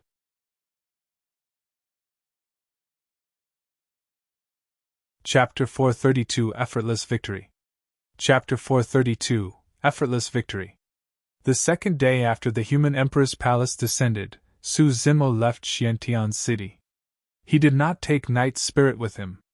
Instead, he chose to let it stay by Xiaoning's side to ensure her safety. Although Xiaoning had already obtained Elixir Pool Sect's inheritance, and was bound to be valued by Elixir Young Sect, Su Zimo was still worried. He would only feel more relieved after knowing that Night Spirit was with her. Ever since they returned from Elixir Pool Sect, Xiaoning had been unusually happy. That was because in the inheritance memories of Elixir Pool Sect, she found an elixir that could increase one's lifespan. Longevity Elixir. However, it was a Grade 3 elixir. Xiaoning could not create it at all given her current level of elixir refinement. Before leaving, she smiled and said to Su Zimo, "Don't worry, I'll definitely refine a longevity elixir as soon as I can to help Big Brother extend his lifespan." The only reason why Xiaoning became an elixir refinement master was so that she could help her eldest brother extend his lifespan. Recalling Xiaoning's smile, Su Zimo was in a great mood and could not help but grin as well. He did not choose to travel with anyone else. That was because from the moment he decided to fight for the human emperor's palace's inheritance, he had already made up his mind to change his appearance and hide everything about his background.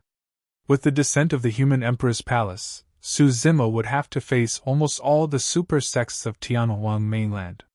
If a massive battle were to break out, it would be difficult to resolve the situation. Furthermore, there was a burning desire within Su Zimo. He wanted to fight to his heart's content without having to conceal his demonic cultivation, to have a hearty battle with many paragons without having to hide anything. Since there was a chance that he had to take on his demon form, Su Zimo had to change his appearance. Even if all the super sects wanted to take revenge later on, they would not be able to seek him out.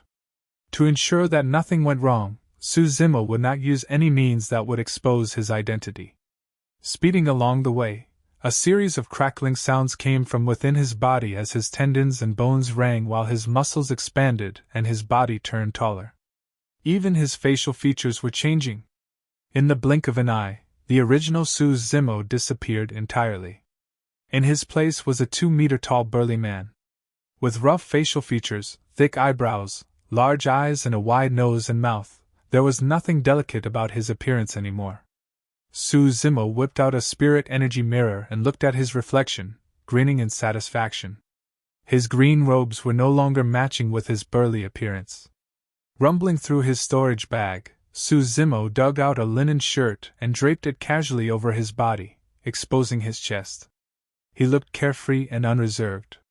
A nascent soul could deploy his spirit consciousness and check on Su Zimo. Other than that, no one could find any loopholes on Suzumo's appearance with their naked eyes. This was the ancient battlefield, and there were only sealers at Golden Core Realm at most. In other words, the probability of Suzumo being exposed was almost zero. Under the heavens, the human emperor's palace was still descending slowly, exuding boundless might.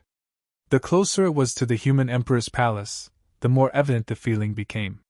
Those that wanted to contend for the human emperor's palace's inheritance would have to enter the area enveloped by it. This was also where the final fight would take place. Suzumo sprinted day and night without resting.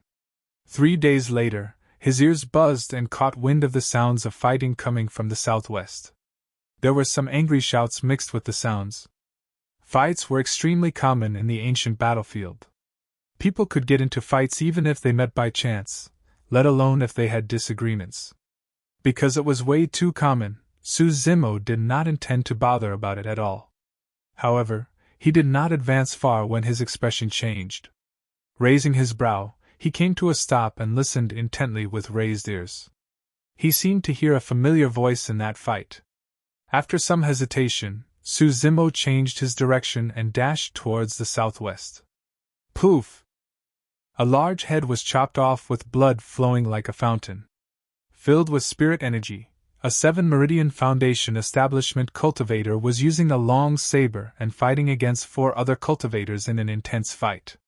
Several corpses laid on the ground with warm blood still flowing. It was clear that they hadn't died long ago. On the side of the battlefield, a beautiful young girl stood. She wore a pink dress and had a veil over her face, clapping as she smiled brightly. "You're amazing, fellow Taoist. Another bad guy is dead. Miss, don't worry. I, Ding Hong Xian, will definitely protect you."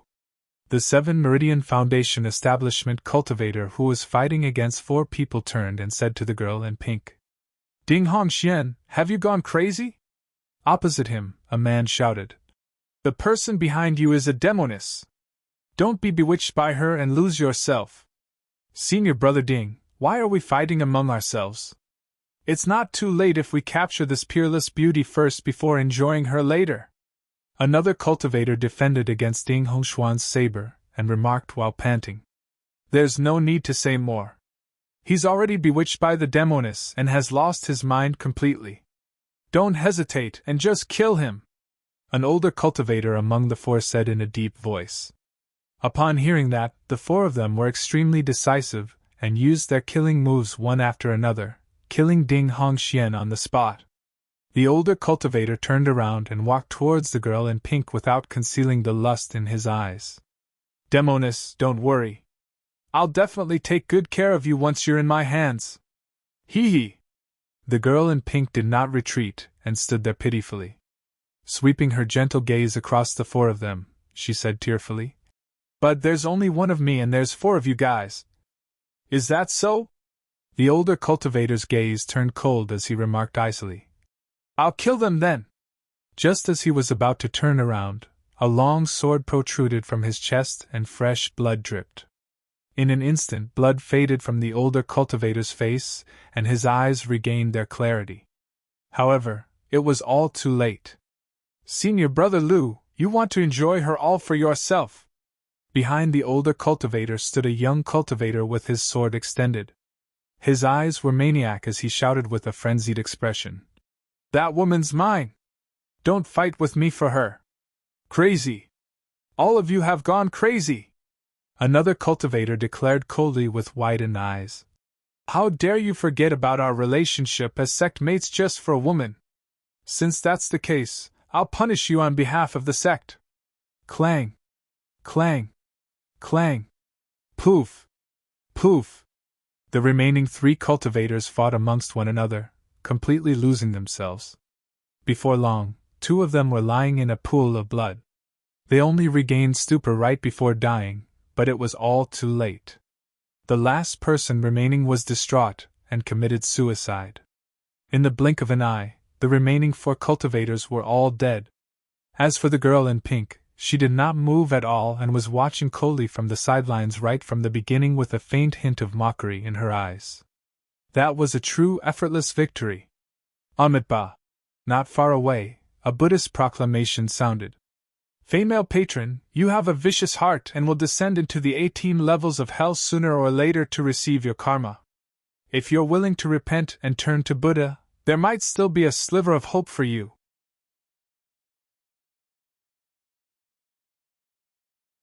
Chapter 433 Hanging on a Thread. Chapter 433 Hanging on a Thread. When she heard that voice, the girl in pink frowned and turned towards it.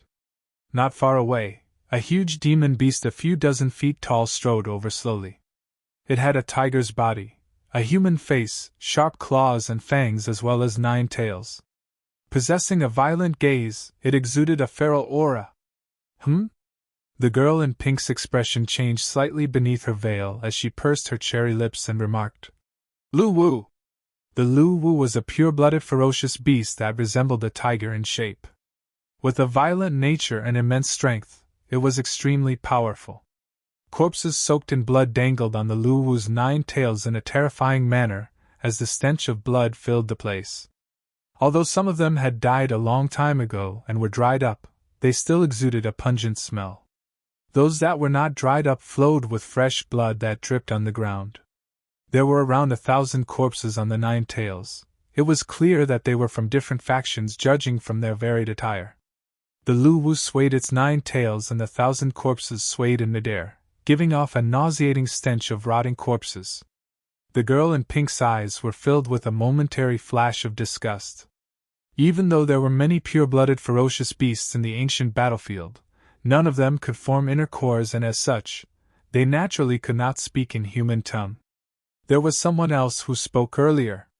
A bald figure that was barefooted sat on the Lu Wu's head.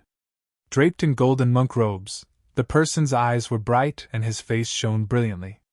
The 1,000 corpses behind him formed a sea of blood and corpses as the cultivator seemed like a mighty Vajra with divine strength, untainted in the midst of everything. This was someone with the power to tame pure-blooded ferocious beasts. Oh, it's a monk from Diamond Monastery. The girl in pink gazed at the sect badge on the monk's waist and recognized his background. Blinking her beautiful eyes, she had already stealthily released her flirtatious bewitchment secret skill of Pure Maiden Sect. The girl in pink was none other than Demoness G of Pure Maiden Sect. Smiling brightly, she asked, how should I address you, Reverend? I'm Juchin. The Diamond Monastery monk was expressionless and unmoved. Demoness G's bewitchment had no effect on him at all. Reverend Juchin. Pitifully, Demoness G asked. As someone of the Buddhist monasteries, why do you not have any compassion at all? How could you spout such venomous words of cursing me to enter the 18 levels of hell? Demoness G's eyes had a trace of bewitchment that could stir one's heart. That was the result of pushing Pure Maiden Sect's secret skill to its limits. The bewitching eye. Earlier on, Demoness G did not even use this secret skill to bewitch the few cultivators. The magic of her movements and smiles were enough to mesmerize everyone else. The expression of Monk Juchin changed slightly as his thick brows were suddenly raised. Widening his eyes, his eyeballs bulged gently in a mighty and terrifying manner. 2 rays of golden light burst from Monk Juchin's eyes and clashed with Demoness G's bewitching eye. In the cultivation world, there were extremely few secret skills that required cultivation of the eye. Of the secret skills, those that were extremely strong were even rarer. The reason was simple. The eyes were simply way too fragile. If one cultivated them wrongly, it would be easy for them to injure their own eyes. The enraged diamond gaze of the Buddhist monasteries and the bewitching eye of Pure Maiden Sect were considered top-tier eye secret skills. Ordinary cultivators would lose their guts instantly upon meeting with the enraged diamond gaze. In fact, some of them might even be scared out of their wits right away. As for the bewitching eye, it could affect a cultivator's mind, causing him to lose himself and his rationality. A person's heart is connected to their eyes. That was the reason why top-tier eye secret skills could affect a cultivator's mind. Ha! Opening his mouth, Monk Juchin roared. His voice was like a bell, rumbling like thunder and filled with a righteous and holy aura. How dare you, Demoness! Although you're at death's door, you're so insolent to release such an evil skill to try and disrupt my mind? You deserve to die for your crimes. Demoness G's heart palpitated as she grunted and her face turned paler. Even though there were no swords and sabers involved in their exchange, it was even more dangerous than anything else. While casting the bewitching eye, Demoness G was also attacking Monk Ju Chen's mind verbally. If Ju Chen's mind stirred and revealed an opening, it would have been easy for Demoness G to control him. However, it was a pity that Demoness G encountered a monk of Diamond Monastery. The Buddhist monks lacked desires in their heart, spending their days in Zen rituals and paying their respects to Buddha. Finding tranquility in their six senses, they were the most stable mentally. Furthermore, Diamond Monastery possessed the eye secret skill, Enraged Diamond Gaze. In terms of power, it was the greatest nemesis of the bewitching eye. Of all the Buddhist monasteries, Demoness G was truly unlucky to have encountered the successor of Diamond Monastery who was the most effective in countering her. After a single exchange, Demoness G was disadvantaged. Damned monk! Realizing that her secret skill was useless and countered immediately, Demoness G could not help but feel enraged and hollered. What are you shouting for? The reason why your name has a chin in it is because your master wants you to get rid of your anger. But now, you've already broken that vow of anger. Demoness, today, I'm not only going to break my vow of anger, I'm even going to break my vow of killing. Monk Ju Chen's expression was calm as he stood up slowly from the top of the Lu Wu's head. Gritting her teeth angrily, Demoness G remarked coldly, Damned monk, you Buddhists are particular about karma. Where's the logic in you attacking me for no reason? Subduing evil and fiends, that's the logic. The reason why I attacked was clearly because those guys had lust and desire towards me. Demoness G clenched her teeth. Damned monk, you're not even asking me to find out the truth first. Enough with your excuses, Demoness. Die. Monk Ju Chen leaped down from the Lu Wu's head and 8 spirit meridians shone beneath his monk robes as spirit energy churned like a tsunami. Boom! Extending his palm, Monk Ju Chen's body shimmered brightly as though he was covered in a layer of gold foil. It gave off a holy aura and was unavoidably blinding. A gigantic palm descended from above, covering the entire skies as it engulfed Demoness G within. Most of Demoness G's techniques were focused on bewitchment. There was no way she was a match for Monk Ju Chen in terms of combat strength. Seeing how domineering the palm's aura was, Demoness G tapped her feet on the ground and retreated, wanting to escape from Monk Ju Chen's attack range. Demoness, there's nowhere for you to run. Instantly, Monk Ju Chen realized Demoness G's intentions and shouted, taking 8 consecutive steps to arrive instantly. In the blink of an eye, the both of them were less than 10 feet apart. In the Buddhist monasteries, Diamond Monastery was the strongest in body tempering and melee combat. At that distance, even the fiend heirs of Malevolent Earth Sect, Cloud Rain Sect and Illusion Fiend Cult would be doomed, let alone Demoness G of Pure Maiden Sect. In the fiend sects, only the fiend heir of Overlord Palace could compete against Diamond Monastery in melee combat. Monk Ju Chen unleashed killing moves one after another, and after 3 moves, Demoness G had nowhere to run. The veil covering her face had long disappeared. Her life was hanging on a thread. Die. Monk Ju Chen released yet another roar that shocked one's mind as a golden luster shone on the gigantic fist as it closed it to Demoness G. The golden light was blinding and the wind from the fist was like a sharp knife, causing Demoness G's cheeks to ache. Her heart sank. To think that as the pure maiden of Pure Maiden Sect, I would end up dying here. Before she could finish her thoughts, the situation on the battlefield changed.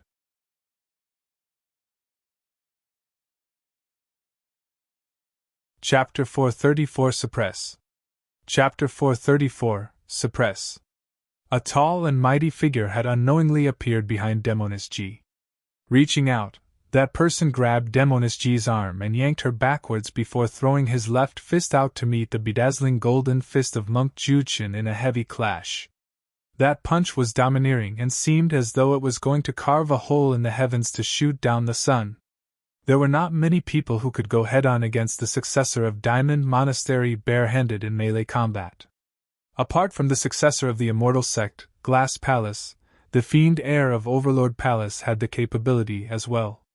Any other cultivator from other sects would have to avoid him. From her side eye, Demoness G saw that the person did not have any sect badge on his waist. Furthermore, he was wearing a rough linen shirt and was clearly not a cultivator from Glass Palace or Overlord Palace. If that was the case, that person was definitely bound to suffer immensely if he chose to take on Monk Ju Chen's fist head-on. Don't! Demoness G tried to warn him, but it was too late. She had a pained expression, as though she could already envision the tragic scene of the arm of the burly man snapped into a bloody mess. You're asking for trouble. Monk Ju Chen revealed a mocking expression. Bang! Their fists collided with a dull thud of defeat. The mocking expression on Monk Ju Chen's face disappeared as quickly as it appeared as his eyes narrowed into a thin line. Demoness G was dumbfounded in shock. The golden light on Monk Ju Chen's fist was dispersed by the burly man's fist, scattering everywhere like sparks. As the fists collided, a visible air fluctuation spread out along with a heatwave that possessed an astonishing aftershock. The burly man did not even take a half step back and his fist was completely undamaged. On the contrary, Monk Ju Chen staggered 3 steps back and his expression gradually darkened. The burly man pulled Demoness G by the arm and brought her behind him. With a calm expression and a sharp gaze, he glared at Monk Ju Chen. The situation came to a momentary calm with the appearance of the burly man. Both Monk Ju Chen and Demoness G were trying to size up the burly man, wanting to make out something from him. He had rough facial features, thick eyebrows, large eyes, and a wide nose and mouth. Bulky, he was 2 meters tall and his palms and arms were thick as were his fingers. His gripped fists resembled a pair of hammers. Demoness G's brow raised slightly. She could not see anything familiar about the burly man. She was certain that prior to this, she had never seen this man before, much less know him. However, for some unknown reason, she felt that something was amiss. She tilted her head deep in thought. After looking at the burly man from head to toe a couple of times without any conclusion, Monk Ju Chen could not help but ask with a deep voice. Patron, what sect or faction are you from? I've got no sect or faction. The burly man replied indifferently. Amitabha. Chanting a Buddhist proclamation, Monk Ju Chen's gaze gradually turned cold as he said icily. Since you're an itinerant cultivator, I'd advise you not to get involved in this lest you attract trouble for yourself. Oh? The burly man smiled and replied aggressively. If I insist on interfering, what can you do? You do know that the girl behind you is the pure maiden of the fiend sections. She is someone that kills without batting an eyelid and her hands are deeply soaked in blood. Monk Ju Chen's voice turned increasingly louder along with his divinity of Buddhism. You've got plenty of blood on your hands too, Reverend. I'm from the Buddhist monasteries, but she's from the fiend sects. So? The two of them spoke in a tit-for-tat manner and instantly, the atmosphere on the battlefield turned tense, filled with killing intent. However, at that moment, Demoness G felt an unprecedented calmness in her heart. It was as though the mighty back view of the figure in front of her could defend her from any danger. Even if she was someone from the fiend sections. Well, well, well. Monk Ju Chen nodded repeatedly. When he opened his eyes, 2 golden beams of light shot out and his aura surged. The secret skill of the Buddhist monasteries, enraged diamond gaze. Secret skills could not only affect the minds of cultivators, they were also released instantly, making it difficult for opponents to defend against. Watch out! Demoness G had already sensed that something was amiss the moment she saw Monk Ju Chen's gaze shine. However, just as her warning came forth, her voice was drowned by Monk Ju Chen's sacred voice of the Buddhist monasteries. Since you choose to protect that girl, you're choosing to be enemies with Diamond Monastery, the Buddhist monasteries, and all the righteous immortal sects. Monk Ju Chen berated, and every single word of his struck at one's mind like a heavy bell. That was a sound secret skill unique to the Buddhist monasteries, the lion roar. These 2 skills were what Monk Ju Chen used earlier on to injure Demoness G instantly, and seized the advantage.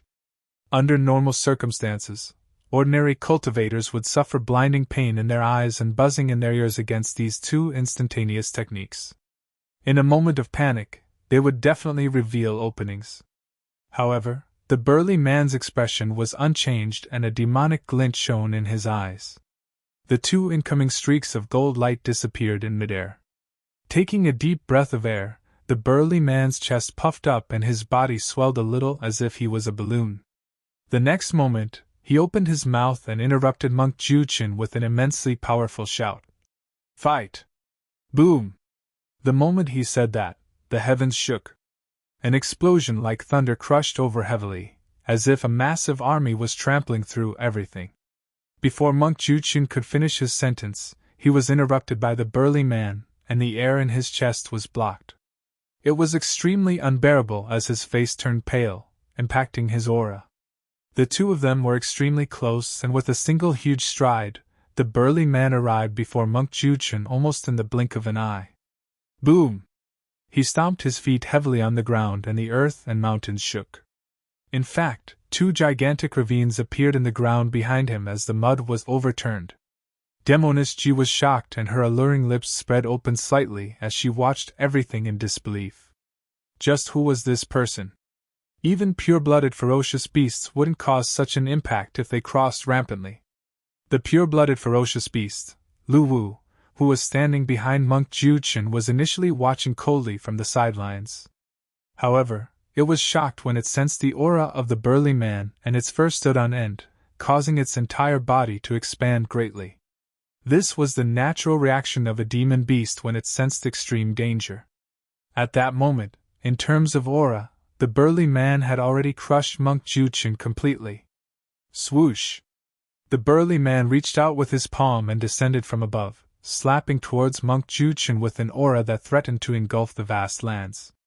His fingers spread open and his massive palm seemed like it was about to consume the heavens and suppress the 8 desolates.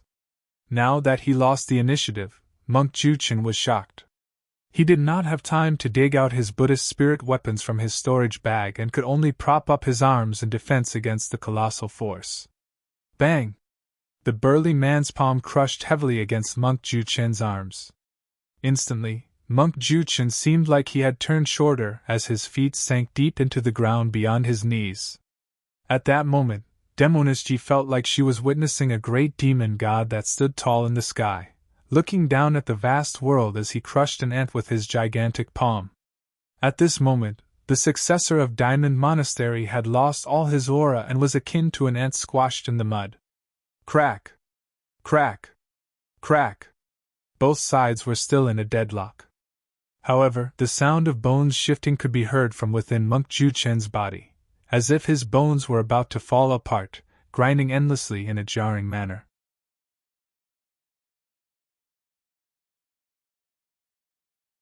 Chapter 435 Get the Hell Back. Chapter 435 Get the Hell Back. Monk Juchin was like a wooden block that was being hammered into the mud by the colossal palm of the burly man. Without any way of escaping, his bones creaked wildly. Melee combat fights were the most dangerous and victory was often determined within a few exchanges of moves. By underestimating his enemy, Monk Juchin's enraged Diamond Gaze and Lion Roar, 2 of the Buddhist secret skills, were countered consecutively, and in a moment of daze, the burly man seized the initiative. His single mistake had led him to this state. Right now, Monk Juchin was motionlessly pushed against the ground by the palm. Even if Monk Juchin had 1,000 more techniques, he couldn't use any of them at this moment, nor could he summon the Buddhist spirit weapons in his possession. This was a fight based completely on strength. As long as Monk Juchin was distracted and lost focus of his strength, he would be crushed into sludge by the burly man's palm without even a corpse left. Even Demonist G was dumbfounded. What was the background of this man? To think that he could pin the successor of Diamond Monastery motionlessly on the spot. Suddenly, the burly man nodded with a flicker of admiration in his eyes. The fact that you're able to withstand this is quite something. Indeed, Diamond Monastery is impressive. Demonist G was now tongue-tied. What was he doing? Wasn't his tone way too arrogant? In Tianhuang mainland, which cultivator had the rights to speak to the successor of Diamond Monastery in that manner? The strangest thing was that the burly man seemed to have meant what he said from the bottom of his heart. Of course, what was even more shocking was that Monk Juchin was totally focused and tense in this intense standoff of strength. He did not even dare to relax or breathe heavily. However, the burly man could still speak. In other words, he still had additional strength to spare. The burly man was none other than Su Zimo, who had changed his appearance. It was only natural that he had the rights to speak of such words, since even Pei Chunyu of Glass Palace was defeated by him. Su Zimo had attained lesser mastery of the orifice clearing section with his 7 orifices cleared, and he had extremely strong eyesight and hearing. Monk Juchen's enraged diamond gaze and lion roar could not affect his mind at all. A look of embarrassment flashed past Monk Juchen's eyes. He had never endured such humiliation and suppression as the successor of Diamond Monastery. Su Zimo's condescending attitude had ignited Monk Juchen's anger completely. "Do you really think that you can win me just like this?" Grinding his teeth noisily, Monk Juchen's eyes gradually shone with a golden flicker as he said slowly, "Develop a mind that abides nowhere." Clang! The moment he said that, a loud bang sounded from Monk Juchen's chest, possessing a resolute metallic intent. It was as if an indestructible power that could penetrate rocks was about to pierce through and gush out from Monk Juchen's chest.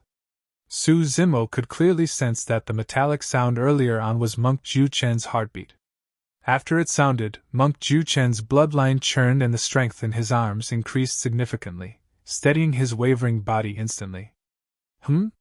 Nodding, Su Zimo said as his eyes lit up.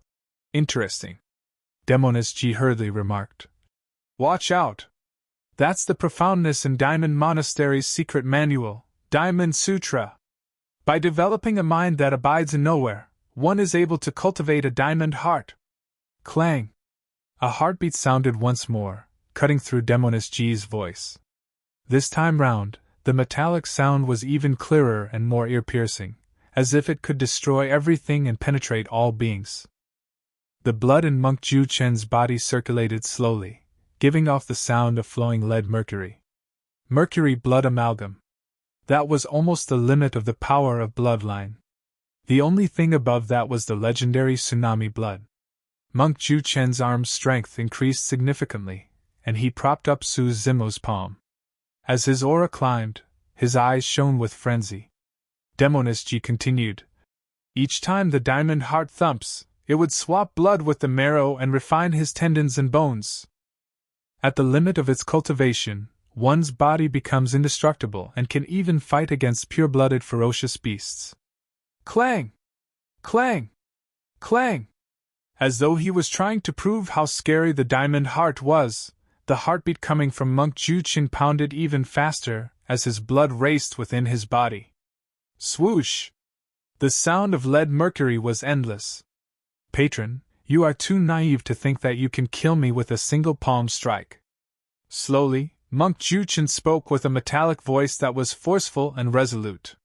His body was covered with a layer of shiny golden luster.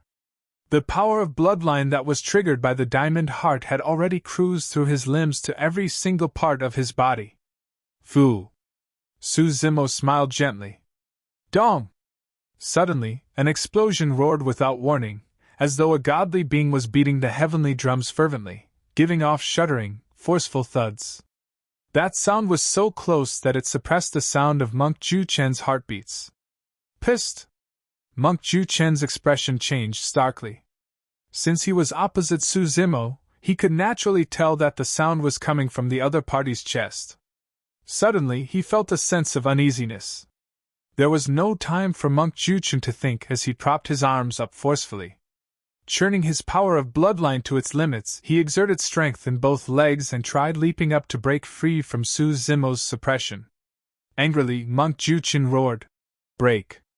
Bang! Boom! Boom! Suddenly, a thunderous bang sounded from within Su Zimo's body. It was forceful and massive, similar to how waves crashed onto shores. Standing in front of Su Zimo, Monk Juchen felt like he was hallucinating. It felt as though he was a small boat in a raging sea that could capsize at any moment, washing him away without a corpse left. That wasn't the force of a human. That was the might of the universe. Tsunami blood. Demoness G's ears twitched when she heard that sound as she exclaimed in shock.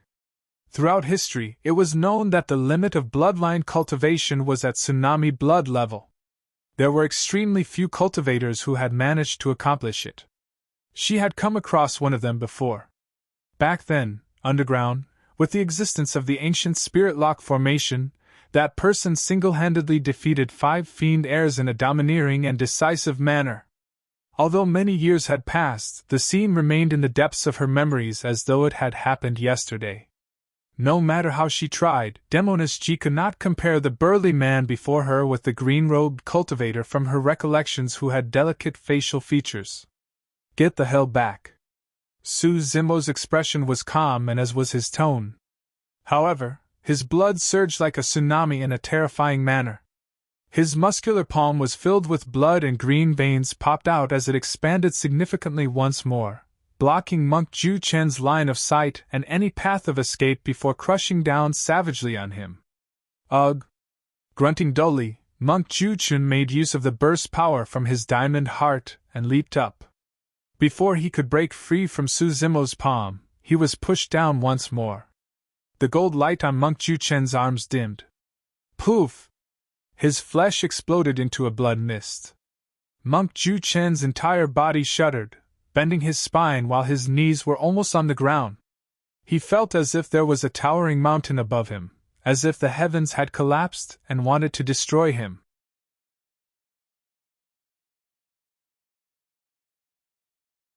Chapter 436 Retreating in Defeat. Chapter 436 Retreating in Defeat. If this carried on, Monk Ju Chen would be dead within 3 breaths. Roar! Suddenly, a ferocious beast roared deafeningly. A dark shadow darted over and covered the skies, carrying forth a tragic aura that was suffocating. The Lu Wu that was dozens of feet tall lunged over with a stench of blood. Its eyes were vicious as it bared its sharp fangs and claws with a menacing expression. Su Zimo furrowed his brows slightly. Pure-blooded ferocious beasts were extremely strong and even perfect spirit weapons were not superior against their fangs and claws. In fact, there were even some special weapons that were crafted from the bones, fangs and claws of pure-blooded ferocious beasts. Good move! Su Zimo's expression was unchanged as he continued suppressing Monk Ju Chen with one hand. His other hand turned into a fist, and his large tendons pulsated with his bloodline. Expanding swiftly, his fist was akin to a purplish-green seal with a torrential blood chi. He stood on the spot like a towering ancient god as he smashed that purplish-green seal of a fist heavily towards the Lu Wu's head. The aura of that punch was terrifying and in an instant, even the air ruptured with a deafening bang. As a pure-blooded ferocious beast, the Lu Wu naturally knew how powerful that punch was. Although its bones were tough, it did not dare to fight head-on against Su Zimo's fist as it hurriedly received the blow with its claws. Bang! There was a deafening sound. The Lu Wu shuddered and fell from midair. Su Zimo stood where he was without budging at all as his tendons and bones sounded loudly. His eyes were bright, filled with a torrential combat intent. Demoness G felt her heart skip a beat. This was a truly ruthless man. Humans were born with weak bodies without sharp fangs or claws. The fact that someone was able to cultivate to a point where he could contend against pure-blooded ferocious beasts was simply too rare. What was even scarier was that the burly man was actually fighting against 2 beings at the same time. Suppressing Monk Ju Chen with one hand, he fought against the pure-blooded ferocious beast with the other.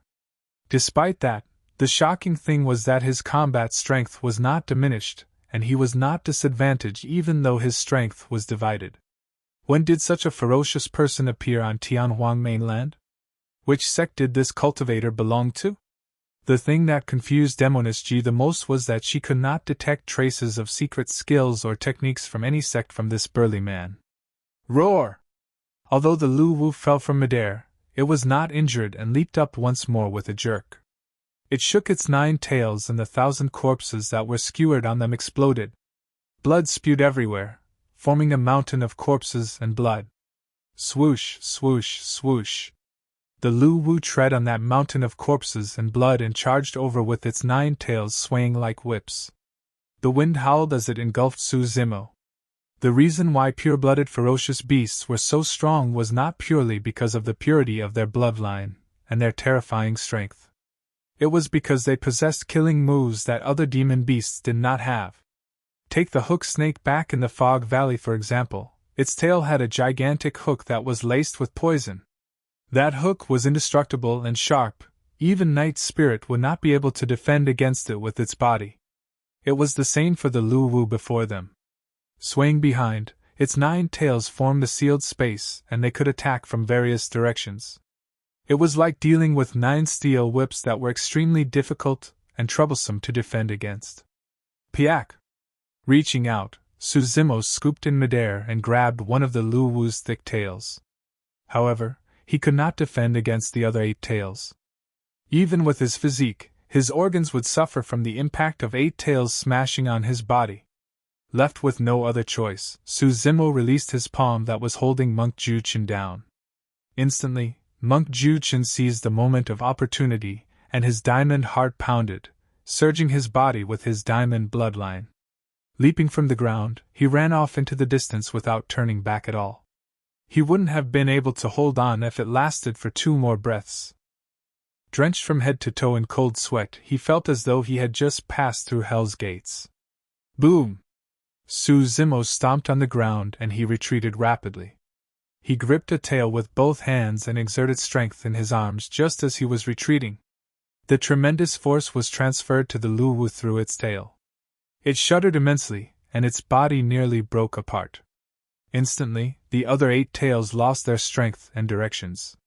Su Zimo took a deep breath of air and yanked that thick tail, lifting the massive body of the Lu Wu into the air before swinging it to slam onto the ground.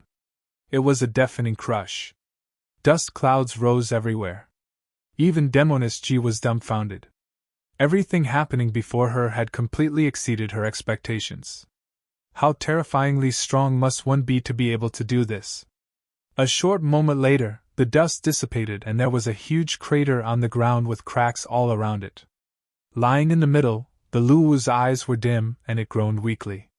Demoness Ji's throat moved as she subconsciously gulped. The Lu Wu's bones were most likely crushed with that. In that short period of time, Monk Juchen had already escaped to the horizon in the distance. Gazing back, his face had a faint golden shade and a trace of blood flowed from the corner of his mouth. This time round, he had suffered a huge setback. Su Zimo's first attack wasn't that bad. After all, Monk Juchen managed to defend against it. However, with the second attack, Su Zimo's aura rose. Coupled with the fact that he was pinned on the ground, Monk Juchen's body could not take it at all and the flesh on his arms were ripped while his organs had shifted positions. It was truly an aggrieving battle for Monk Juchen. While Su Zimo's strength was shocking, he felt that if it came to a life-and-death battle, he might not necessarily lose to the former. As soon as they clashed, he was pinned to the spot by Su Zimo, and he couldn't use any of his skills at all. He could not even manage to bring out his Buddhist spirit weapons, which were the bare basics. If he had 2 of his Buddhist spirit weapons in his storage bag, the diamond staff and golden bells, his fighting strength would have been doubled at least, and he would have definitely killed the burly man here. Although those were his thoughts, Monk Juchen no longer dared to fight Su Zimo given his current condition. Burly patron, I underestimated you today. If I meet you again, I'll definitely take you down. Monk Juchen's voice sounded from the distance, filled with endless indignance. Ha ha! Su Zimo threw his head back and laughed, declaring loudly, Monk, if we meet again and you dare go against me, you won't be able to run again. Monk Juchen thought that he did not display his true strength. However, little did he know that it was the same for Su Zimo. If Su Zimo took on his demon form and burst forth with his blood chi, he would have taken Monk Juchen's life with the first palm strike. In his opinion, even though Monk Juchen was a Buddhist, this was no kind soul. There were 1,000 corpses on the 9 tails of the Lu Wu behind him. In other words, it meant that there were even more cultivators who had died in his hands in the ancient battlefield. That was the reason why Su Zimo made the remark about how the Reverend had plenty of blood on his hands too. Furthermore, there was no way that Su Zimo could sit by idly and watch Monk Juchin attempt to kill Demoness G without understanding the situation at all. Watching by the sidelines the entire time, Demoness G even forgot to step out and assist the burly man. On the one hand, it was because the burly man's methods had stunned her. On the other hand, there was a doubt she had in her mind. With a cool gaze, she looked at Su Zimo intently, as though she was trying to decipher something.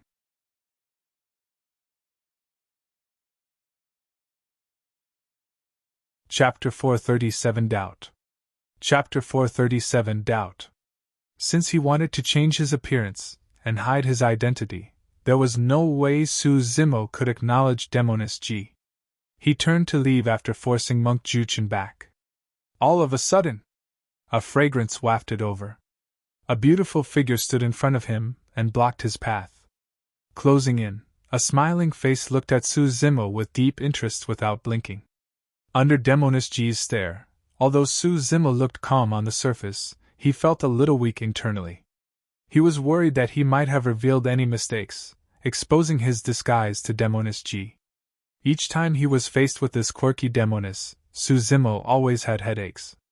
Frowning slightly, he was about to avoid Demoness G and walk to the side when a thought struck him. If I leave just like this, she'll definitely suspect me and might even deduce my identity. At that thought, he turned to Demoness G and glared at her expressionlessly, asking coldly, "What's the matter? Who are you?" Mad Blade. Su Zimo had already thought up of a name for himself. "Do we know one another?"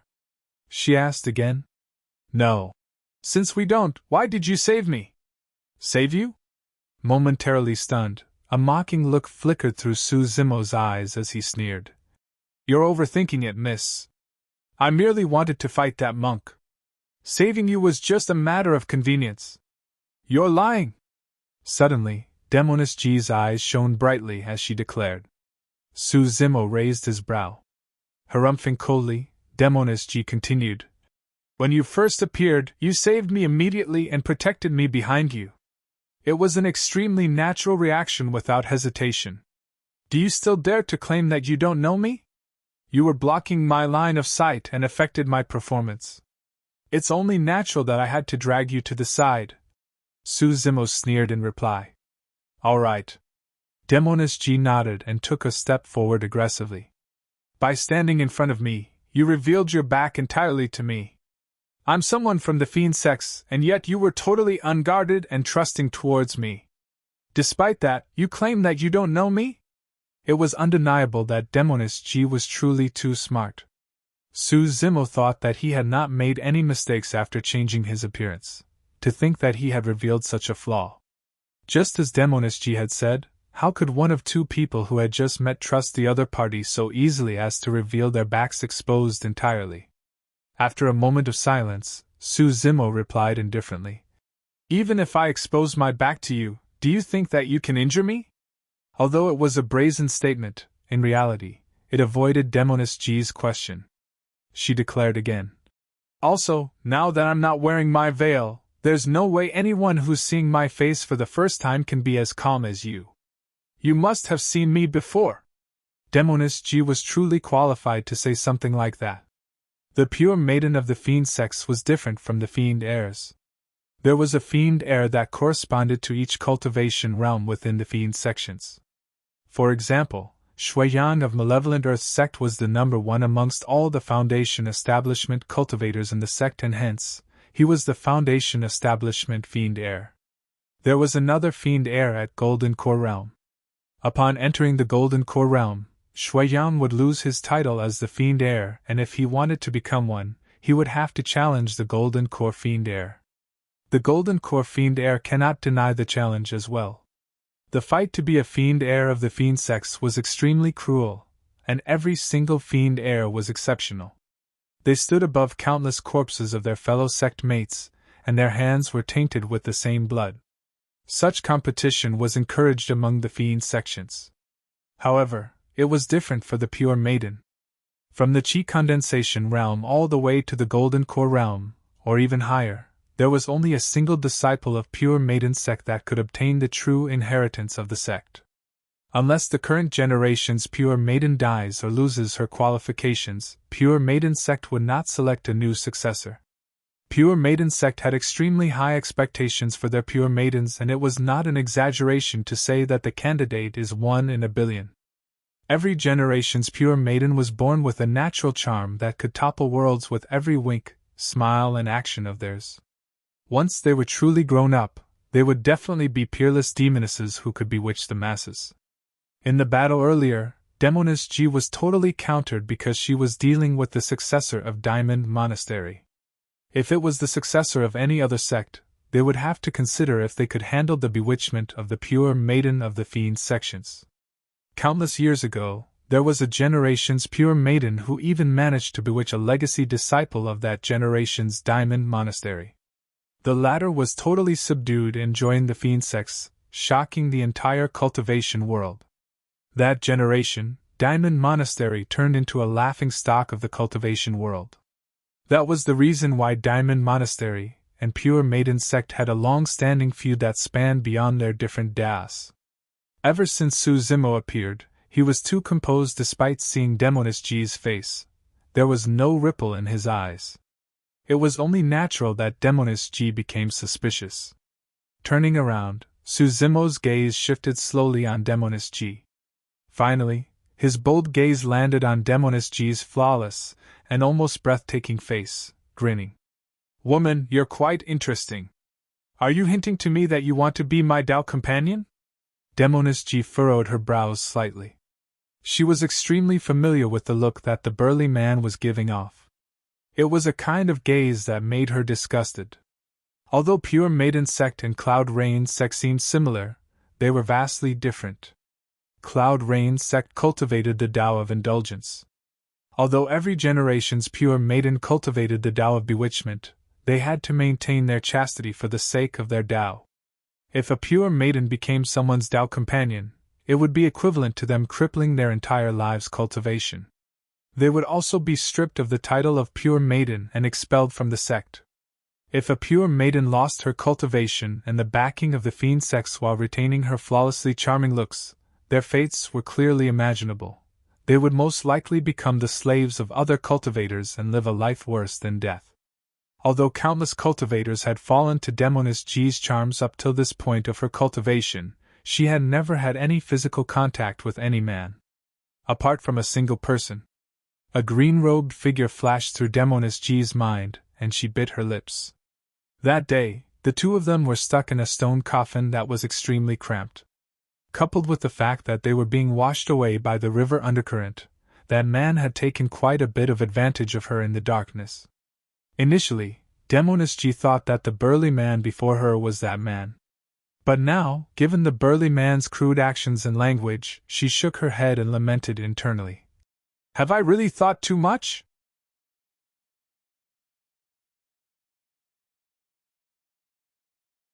Chapter 438 Sword Cultivator. Chapter 438 Sword Cultivator. Su Zimo finally heaved a sigh of relief when he saw Demoness G avoid him. Internally, he felt a tinge of guilt.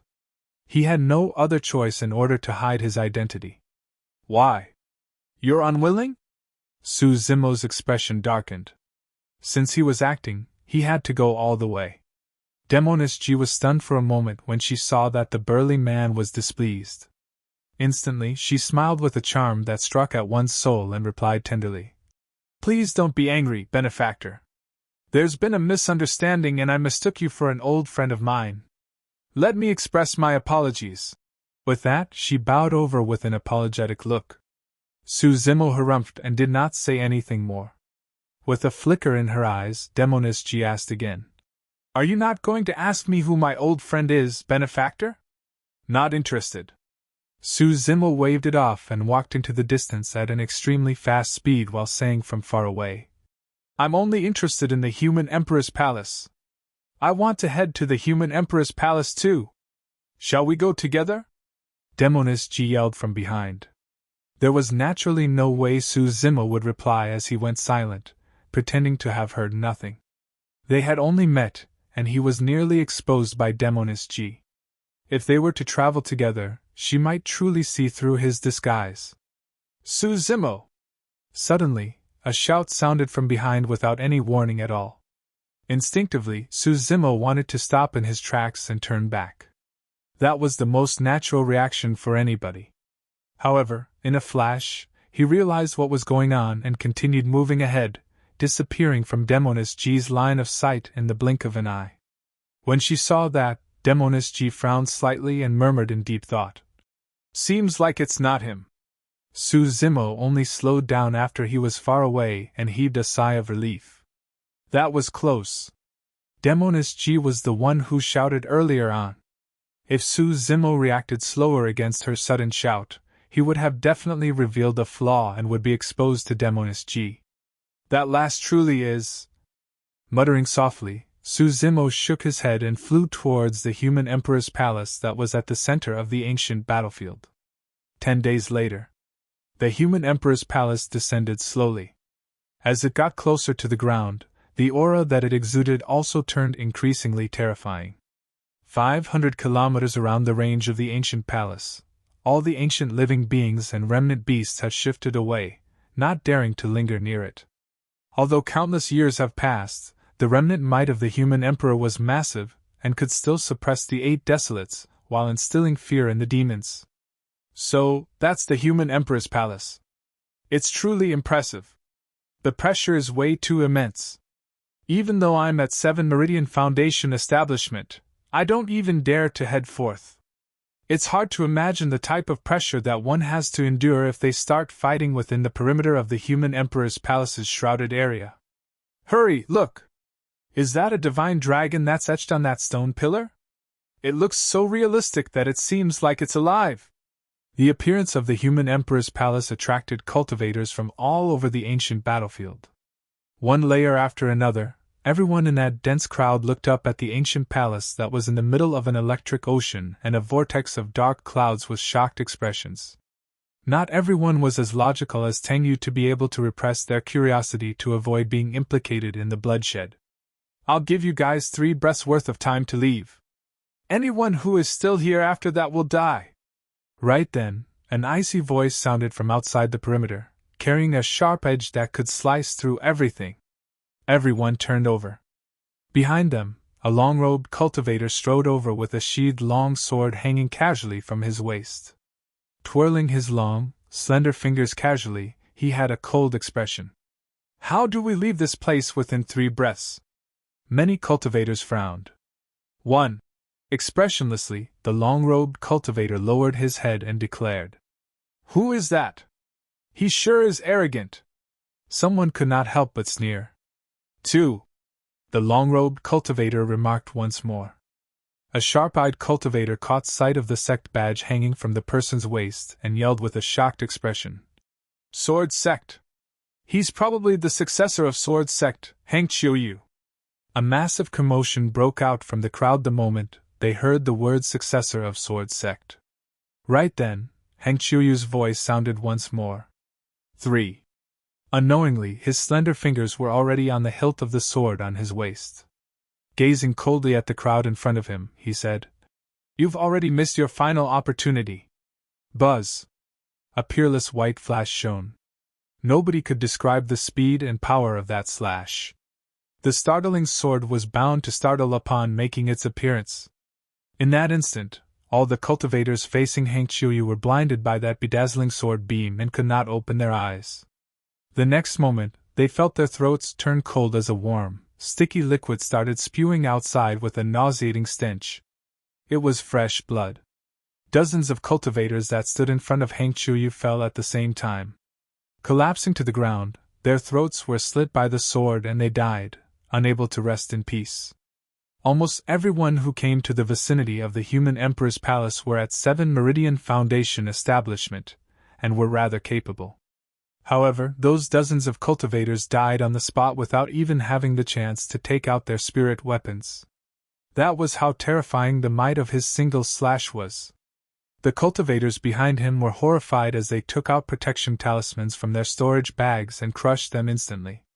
Right after, they summoned their flying swords and defensive spirit weapons such as shields and heart-protecting mirrors before calming down. Swash! By the time they were prepared and looked ahead, Hang Qiuyu had already vanished. A gentle breeze blew across. Hang Qiuyu had already charged into the crowd with his startling sword.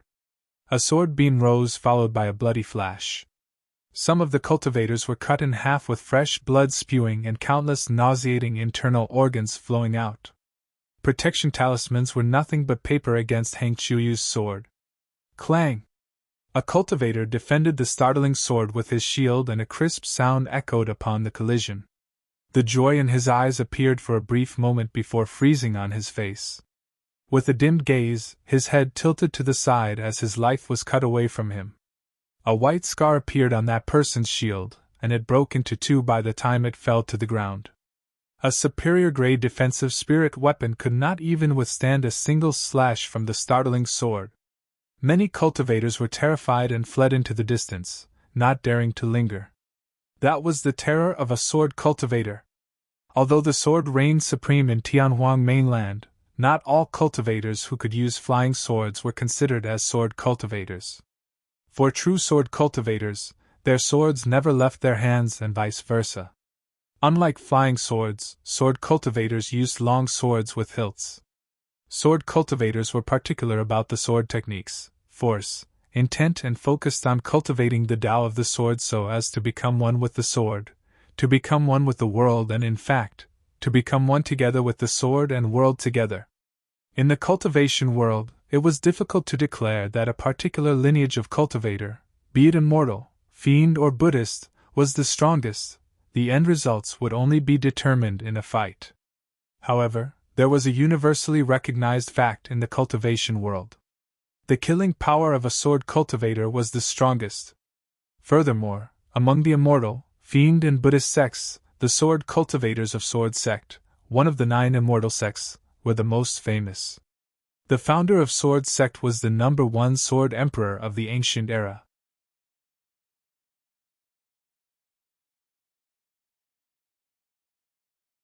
Chapter 439 Gathering of the Elites. Chapter 439 Gathering of the Elites. Wielding his sword, Hang Qiuyu charged into the crowd. Everywhere he passed through, hell broke loose as fresh blood spilled along with broken limbs in a tragic scene. The battlefield was in chaos. Shrieks, screams, yells, and the sound of killing were mixed together. Ta! Ta!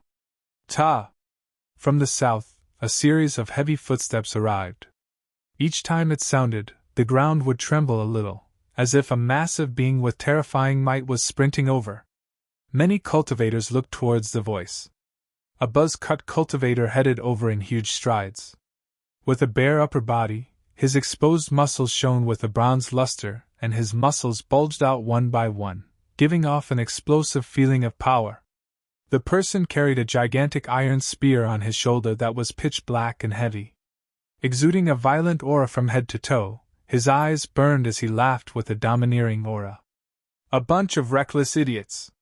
How dare you guys try to taint the human emperor's palace? Hurry, run! It's someone from the fiend sects! That's the fiend heir of Overlord Palace, Peng Yu! Run!" Peng Yu slapped the spear on his shoulder, and it bounced into the air as he shouted, "It's too late to run now!" Swoosh! The iron spear tore through the air, turning into a dark ray of light as the wind howled. Following the spear, Peng Yu charged into the crowd. The cultivators that stood at the front were torn into pieces by the black spear. With a flick, the spear shattered all spirit weapons that collided with it. "Kill!" Peng Yu roared as he gripped the black spear single-handedly. He swept in reverse and sliced dozens of cultivators in the crowd into pieces with the strength of a massive army. Overlord Palace was the strongest body-tempering sect among the fiend sections. Even in Tianhuang mainland, they could be ranked as one of the top 3s, alongside Glass Palace and Diamond Monastery. As the fiend heir of Overlord Palace, it was easy to imagine how strong Peng Yu was in melee combat. This was a killing feast. 8 spirit meridians shone on Peng Yu's body, and spirit energy surged while his bloodline roared. Everywhere his spear passed, people were bound to die as no one could withstand its sharpness. On the other side, a purple aura arrived. It produced an unrestrained pressure as though an emperor has arrived. Hurry, run! It's Aousiu of Purple Firmament Sect! The crowd in the east was also in a mess as cultivators scattered in all directions.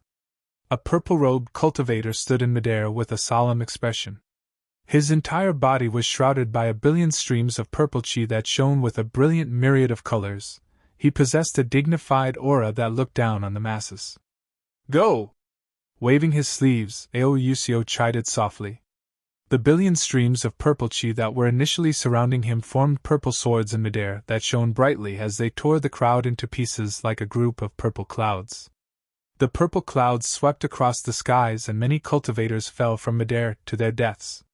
It was as Tang Yu had predicted. An unprecedented massacre was bound to happen in the ancient battlefield with the appearance of the human emperor's palace. The vicinity around the human emperor's palace turned into a slaughterhouse. It wasn't just Sword Sect and Purple Firmament Sect. Successors of the other 9 immortal sects appeared one after another and joined the battlefield.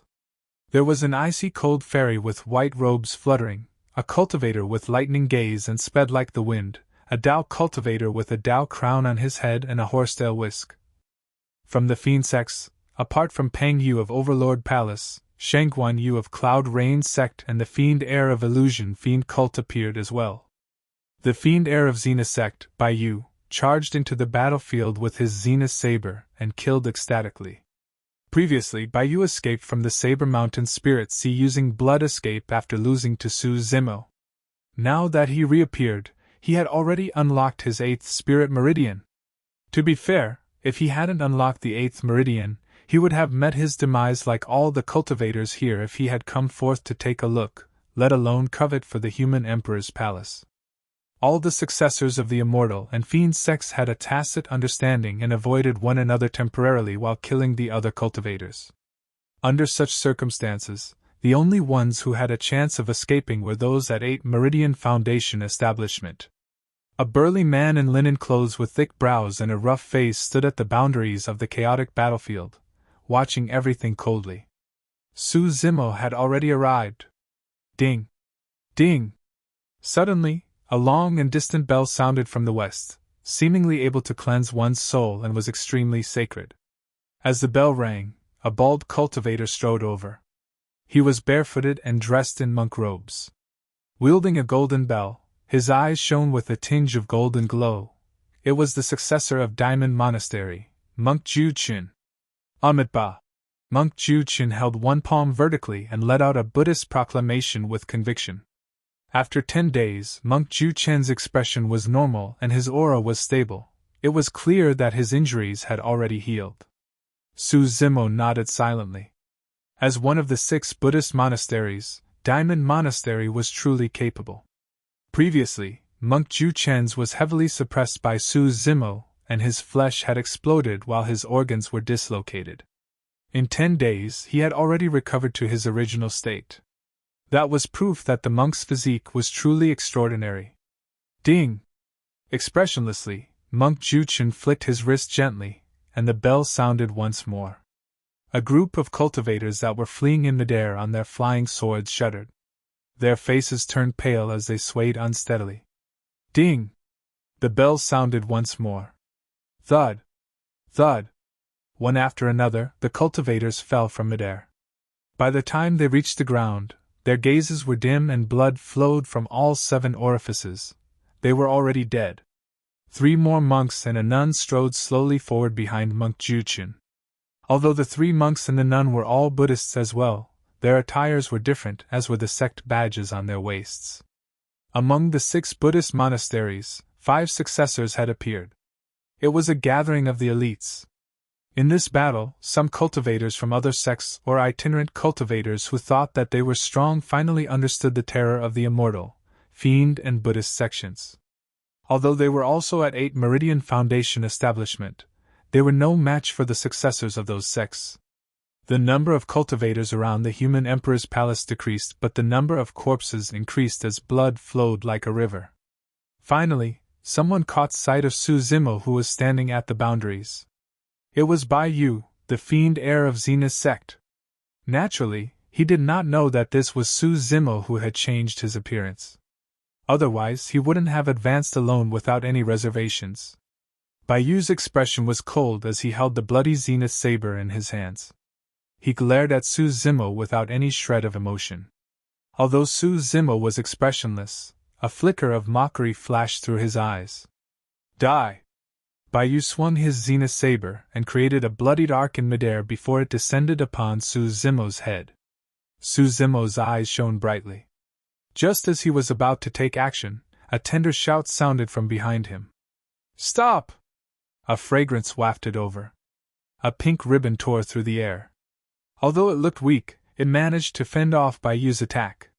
Right after, as if it was alive, the pink ribbon coiled itself along the body of the saber. Frowning, Baiyu retracted his Zenith saber hurriedly. Demoness G, what are you doing? He glared at the girl in pink that darted out from behind the burly man, asking in an unfriendly manner. Hee hee. By now, Demoness G had already covered herself with her veil again. Smiling gently, she glanced at Su Zimo and said, This is a friend I invited. He's on the side of the fiend sections.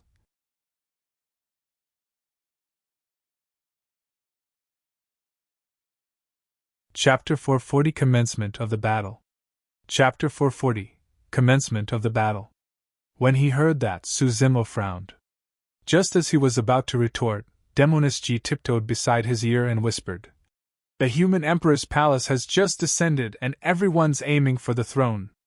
The successors of the immortal, fiend and Buddhist sects will tacitly eliminate the other cultivators first. If you're alone, you'll definitely be targeted. How about following the fiend sects first? It'll only benefit you. In reality, Su Zimo had two reasons for coming here. On the one hand, it was for the human emperor's palace. On the other hand, he wanted to test out the elites and paragons of the super sects. He had no fear of being targeted at all. However, Demoness G was leaning towards his ear flirtatiously. Her tender voice and scent of a maiden stirred Su Zimo's heart, and he did not reject her, as if possessed. Right after, Su Zimo snapped out of his daze in a shock and lamented internally. Impressive! Demoness G's charm was everywhere, and it was impossible to guard against her. As the pure maiden of the fiend sex, there was no need for her to cast the bewitchment technique specifically. Her presence alone was a form of bewitchment. The higher the cultivation realm of the pure maiden, the more terrifying their power of bewitchment would be. In the end, a single smile, wink and emotion would be enough to intoxicate anyone to a point of no return. In the cultivation world, there were some charming techniques that relied on wearing half-covered clothes, using flirtatious gazes, language and daring actions to seduce men. However, compared to the Pure Maiden Sutra, those charming techniques were wildly inferior. By the end of every day, the Pure Maiden of the fiend sex was a peerless beauty that could overthrow the entire world. Pure, clean, awe-inspiring and inviolable, a single subtle flirtatious look from her eyes would be enough for an ancient mighty figure to submit to her whims. Humph! Sizing Su Zimo from head to toe, Baiyu sneered. It's just a lover that you found. What rights does he have to be compared to us fiend heirs? Hee hee. Demoness G chuckled. How arrogant. I wonder who are the ones who were beaten to a pulp by a friend that I randomly found back then in that underground area. Upon hearing that, Baiyu's expression darkened and a few other fiend heirs looked terrible as well. That was a humiliation for them that no one was willing to speak of. Pengyu swung his black iron spear and turned around after killing the last few cultivators, striding over in huge steps. The tip of the spear fell naturally to the ground and sparks flew everywhere as it trawled the ground. Where's that scholar? Arriving in front of Demoness G, he asked loudly with a fiery battle intent in his eyes. The scholar that Pengyu was referring to was naturally Su Zimo. Pouting her lips, Demoness G rolled her eyes. How should I know? Suddenly, Baiyu said. He came to the ancient battlefield too. I've seen him. Oh? When the few fiend heirs heard that, their expressions changed and killing intent flashed through their eyes. Pausing for a moment, Baiyu shook his head again. However, I don't think he's here. I didn't spot any signs of him. Baiyu was thoroughly humiliated after retreating with a loss after the battle at Saber Mountain Spirit Sea, and there was naturally no way he would take the initiative to mention that. The illusion fiend Cultivator harumphed coldly. That scholar has got some brains. If he dares show himself, I'll definitely create a bloody hole in his body using my iron spear.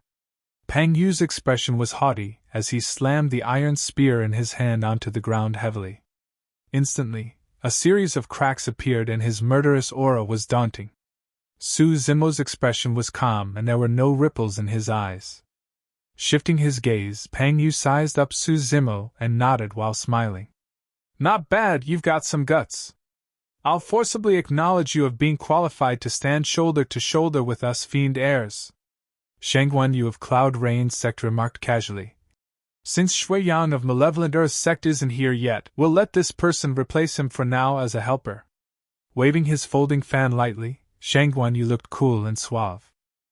Despite the fact that he had just killed more than 100 cultivators, his clothes and hair were still neat. Hey, what's your name? Peng Yu looked at Su Zimo with a slightly raised head. Mad Blade, Su Zimo replied. Mad Blade, haha. Peng Yu laughed. You're quite arrogant. I wonder how your saber techniques are like. Baiyu remarked coldly. In the cultivation world, most people with such loud titles are only SOSO in terms of capabilities. You can try me, Su Zimo said indifferently. Do you have a death wish? Baiyu's expression changed as killing intent rose in his heart. You're wild. Interesting. Sweeping his iron spear, Peng Yu blocked Baiyu and shook his head with a stern expression. Don't fight first. Something isn't right. Everyone followed Peng Yu's gaze. The battlefield was mostly cleaned up and the only people left under the cover of the human emperor's palace were the successors of the immortal, fiend and Buddhist sections. Among them, successors from 7 of the 9 immortal sects were present, including Heng Qiuyu of Sword Sect and Ao Yuxiao of Purple Firmament Sect. Of the 6 Buddhist monasteries, 5 successors were present. Apart from monk Juchen of Diamond Monastery, there were monks from Hollow Monastery, Formless Monastery, Wisdom Monastery and a nun from Clear Heart Nunnery. Of the 7 fiend sects, Shuiyang of Malevolent Earth Sect was already dead, and there was no signs of the thousand-faced assassin from Hidden Death Sect. Apart from Su Zimo, the other 4 fiend heirs and the demoness were present. These nearly 20 cultivators could be considered as the top paragons of the Foundation establishment realm in the entire Tianhuang mainland. Apart from Su Zimo, the rest of the cultivators were at 8 Meridian Foundation establishment. The reason why something felt amiss was because the 7 paragons of the immortal sects led by Heng Qiuyu of Sword Sect and Ao Yuxiao of Purple Firmament Sect as well as the 4 monks and 1 nun seemed to be joining forces as they surrounded the fiend heirs. Heng Qiuyu, Ao Yuxiao, Ju Qin. What's the meaning of this? Narrowing his gaze, Peng Yu asked slowly. Nothing much. Heng Qiuyu's lips curled up and he swayed his slender fingers. After destroying the fiend sects, we'll naturally choose someone from the immortal and Buddhist sects to take on the human emperor's palace's inheritance. The fiend heirs frowned.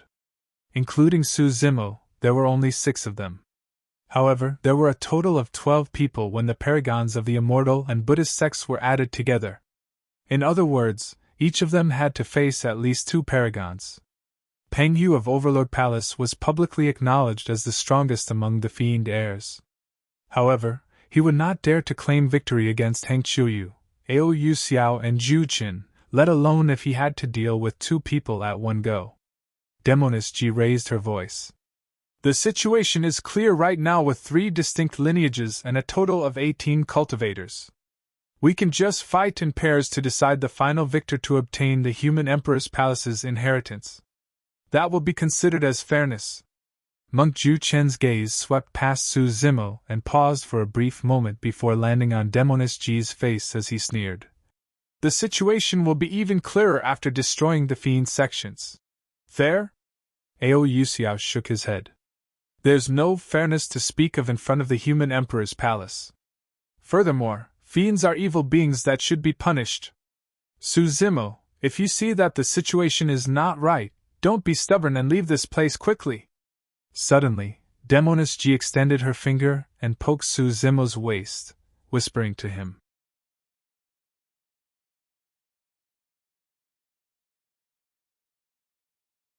Chapter 441 Start of the Nightmare. Chapter 441 Start of the Nightmare. I was exposed? Although Su Zimo was expressionless on the surface, he was internally shocked. Don't deny it. It's definitely you. Demoness G inched over and whispered. You can't hide it from me. My instincts have always been keen. I don't know what you're talking about. Su Zimo replied indifferently before shifting his gaze towards the dozen or so figures standing at the outer perimeter of the human emperor's palace. All of those cultivators were white-haired and old. Although their eyes were turbid and they seemed like they were at the end of their lives, there were still terrifying auras being exuded from them. They were sealers. Demoness G commented.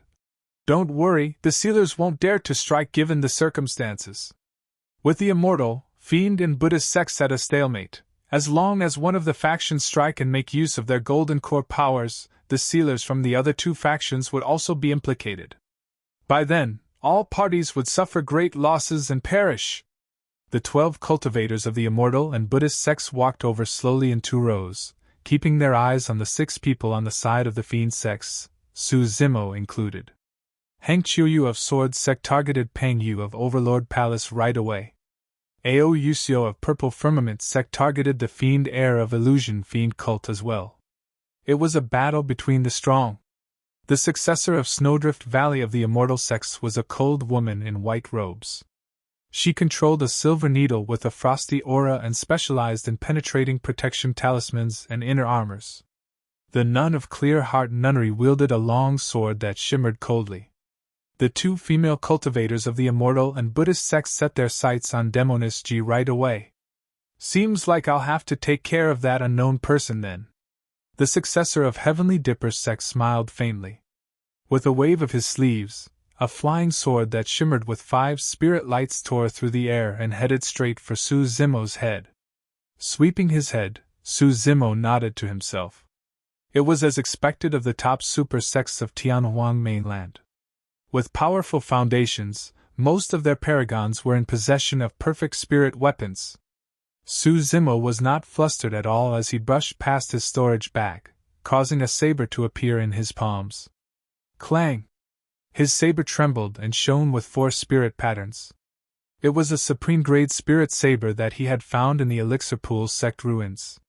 Since he wanted to hide his identity, there was naturally no way Su Zimo would take out a weapon as signature as his blood quencher.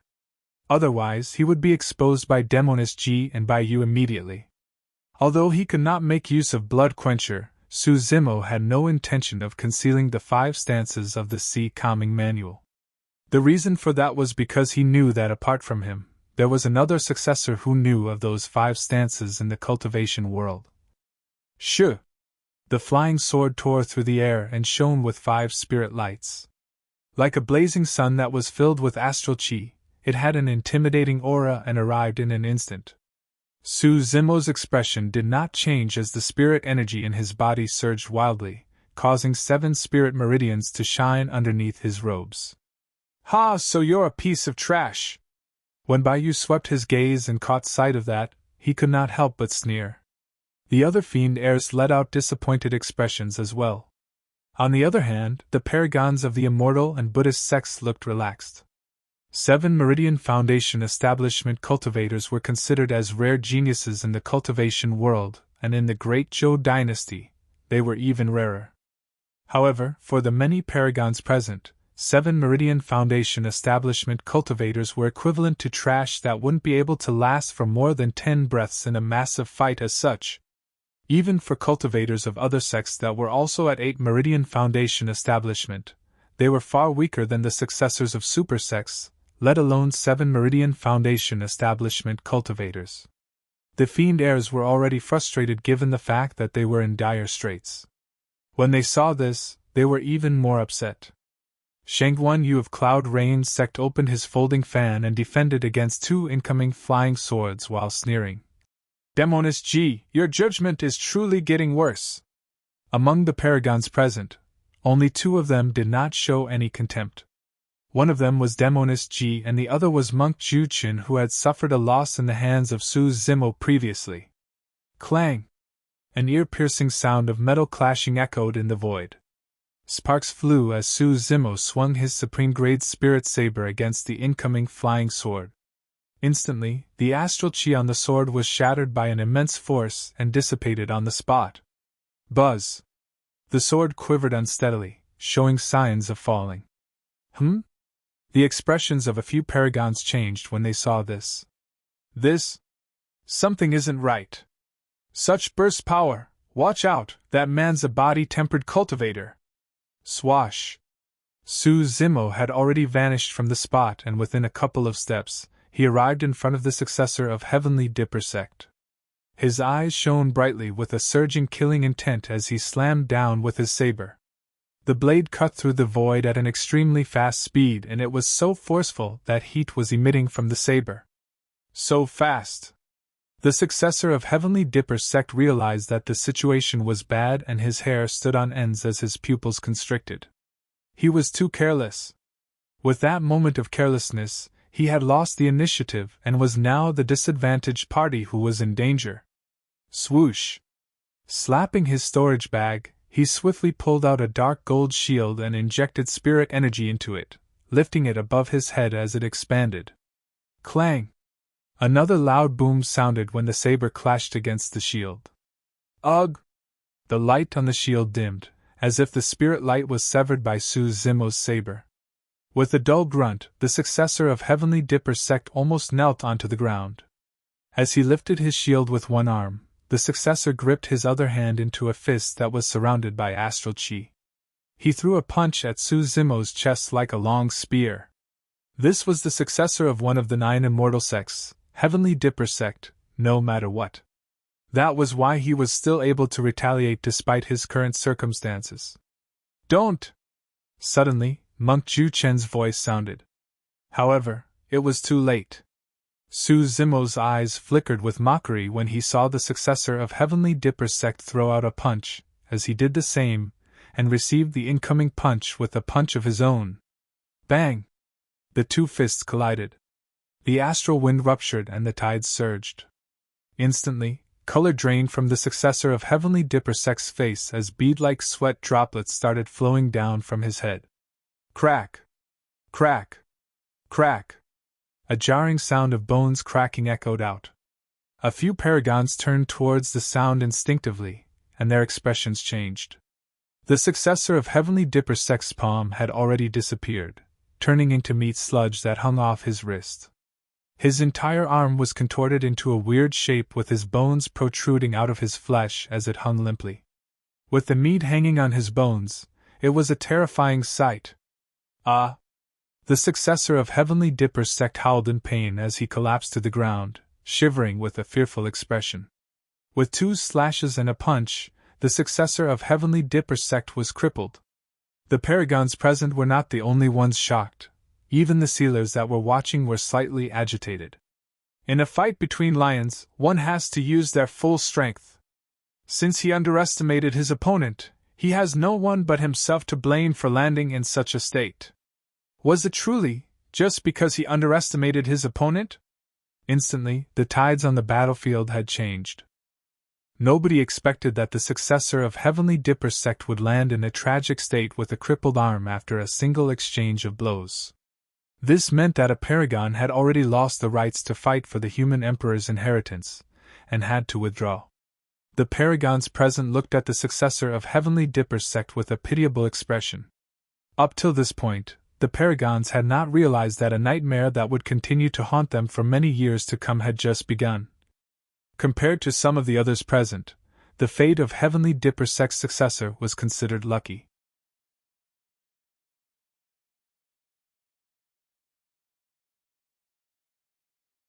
Chapter 442 How Dare You Provoke Me Again? Chapter 442 How Dare You Provoke Me Again? What's this Mad Blade's background? He's got some skills. Peng Yu roared in laughter as he swept his spear horizontally, forcing Hang Qiuyu, who was coming at him, to retreat with a thrust. Compared to malevolent Earth Sex spear techniques, Peng Yu's spear technique was much less complex.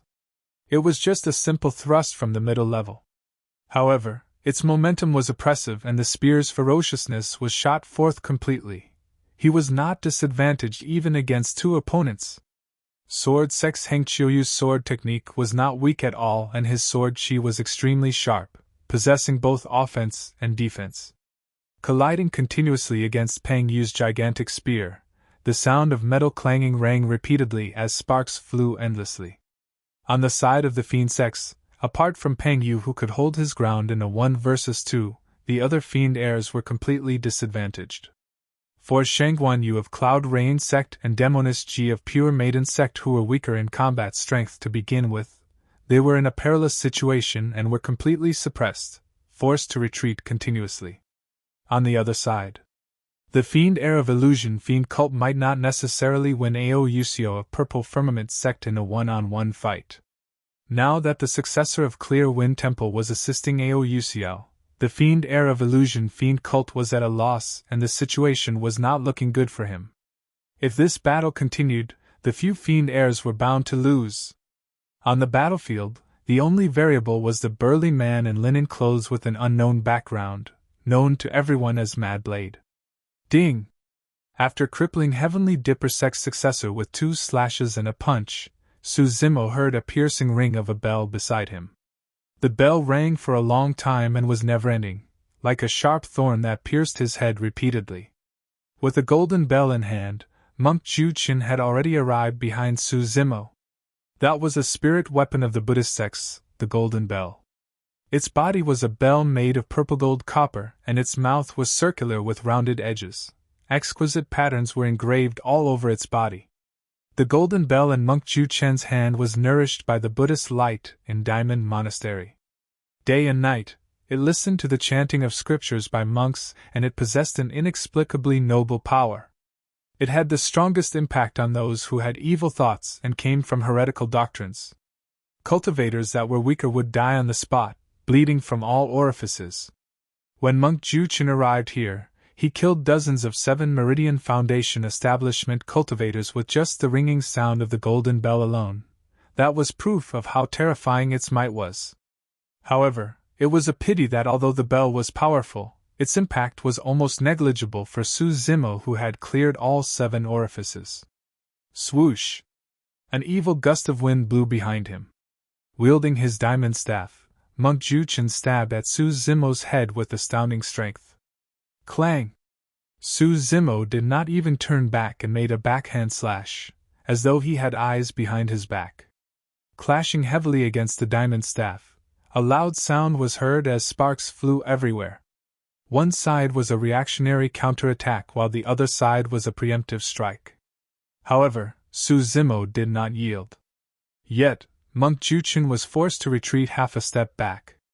How strong! That person's physique is actually comparable to the successor of Diamond Monastery? The Paragons were astounded upon seeing this. Initially, when Su Zimo crippled Heavenly Dipper Sex Successor, everyone thought that it was merely because the latter underestimated his opponent and was caught unaware. But now that Su Zimo was not disadvantaged after a head-on clash with Monk Ju-chin, the Paragons of the Immortal and Buddhist sects frowned and their expressions gradually turned grim. They did not know that at the moment, Monk Ju-chin was even more shocked. His diamond staff, a perfect spirit weapon of the Buddhist sects as well, was stronger than the golden bell. The diamond staff, also known as the treasure staff or demon vanquishing staff, was one of the unique weapons of Diamond Monastery. It symbolized invincibility and unyielding dominance that was capable of suppressing all evil. Initially, Monk Ju-chin thought that he could suppress Su Zimo confidently by relying on those 2 spirit weapons. However, even with those 2 spirit weapons, he did not gain any advantage. Instead, he was the one disadvantaged right now. Hee. Turning around, Su Zimo grinned and said, "Monk, after I spared your life the previous time, how dare you provoke me again?" Boom! Su Zimo stomped his feet and the ground and mountains shook. With a bang, he burst forward and appeared in front of Monk Ju-chin in the blink of an eye. Circulating his bloodline, He swung his arms and cut down with his saber, as if he wanted to rip the void apart. Develop a mind that abides nowhere. Monk Ju-chin chanted his Buddhist scriptures as his diamond heart burst forth with the power of bloodline. Instantly, his figure expanded along with his aura. Roar! From the depths of Monk Ju-chin's mouth came a furious roar that sounded like a mythical lion and was able to shock one's mind. Two bedazzling golden beams shot out from his eyes like a descending vajra with a terrifying might. It was as though Monk Ju-chen's body had disappeared, and in his place stood a mighty lion with golden fur that roared into the sky fearlessly. Even Shangguan Yu and the others who were watching from the perimeter of the battlefield were shocked, let alone Su Zimo, who was facing the impact directly. Many secret skills of the Buddhist sects were truly effective at countering the fiend's sections. However, it was a pity that Monk Ju-chin was facing Su Zimo. Su Zimo's cultivation basis was the mystic classic of the 12 demon kings of the Great Wilderness. Furthermore, he had even devoured half a dragon. After meeting with Su Zimo's demonish gaze, the fearless lion developed an innate sense of fear and its aura weakened momentarily. Clang! The spirit saber collided against the diamond staff and a jarring sound of metal clashing rang. Monk Ju-chin retreated once more. Swash! Before he could catch his breath, a second strike had already descended. Su Zimo's stamina and physique was terrifying and was far beyond what Monk Ju-chin could compare with. While the Diamond Sutra merely tempered one's body, the mystic classic of the 12 demon kings of the Great Wilderness transformed Su Zimo entirely into an existence that was even more terrifying than pure-blooded ferocious beasts. Clang! Monk Ju-chin could only raise his diamond staff once more to defend against the second strike. By now, his arms had gone numb and no longer had any feeling as he was forced to retreat once more with a pale expression. When the successor of Hollow Monastery saw that, he charged towards Su Zimo, leaving the successor of Wisdom Monastery to fight alone with Shangguan Yu of Cloud Rain sect. Swoosh! Hollow Monastery's successor wielded an alloy steel rod which slammed down as he leaped upwards. The wind howled with a buzzing sound as though the mountains were about to be crushed into dust. Ah! Right then, a shriek sounded from the other side of the battlefield. Under the attacks of the two successors of Snowdrift Valley and Clear Heart Nunnery, Demoness G finally failed to hold out. A gash appeared on her arm and blood gushed out. It was clear that she was already injured. The wound seemed like it was small and did not injure her bones. However, the flying swords of Snowdrift Valley possessed a 1,000-year-old frost chi that could freeze one's bloodline and spirit energy. At that moment, the chi was infiltrating Demoness G's body repeatedly through her wound, cruising through her limbs. Demoness G's movements became more sluggish, and there was even a layer of frost covering her eyes and lips. Su Zimo narrowed his gaze when he saw that. At that moment, everyone from the fiend sects, even Peng Yu of Overlord Palace, could not take care of themselves. Nobody was available to rescue Demoness G. Monk Ju-chin wielded his diamond staff and Hollow Monastery's successor wielded his alloy steel rod. Two accomplished monks of the Buddhist sects were lunging towards Su Zimo at the same time. Su Zimo's eyes lit up and he let out a long holler. He did not dodge nor retreat against the combined attacks of two paragons of the Buddhist sections. Suddenly, a series of crackling sounds came from within his body like beans being fried as his tendons and bones rang together. Splash! Su Zimo slashed. The tides sounded. In a countercurrent. See Calming Manual. Countercurrent stance.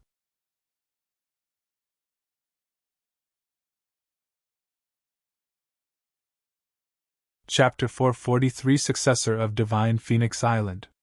Chapter 443 Successor of Divine Phoenix Island. Su Zimo's saber was accompanied by a mighty force that could tear through towering waves, going against the current in a domineering manner, as if it could cut through everything and sever all living beings.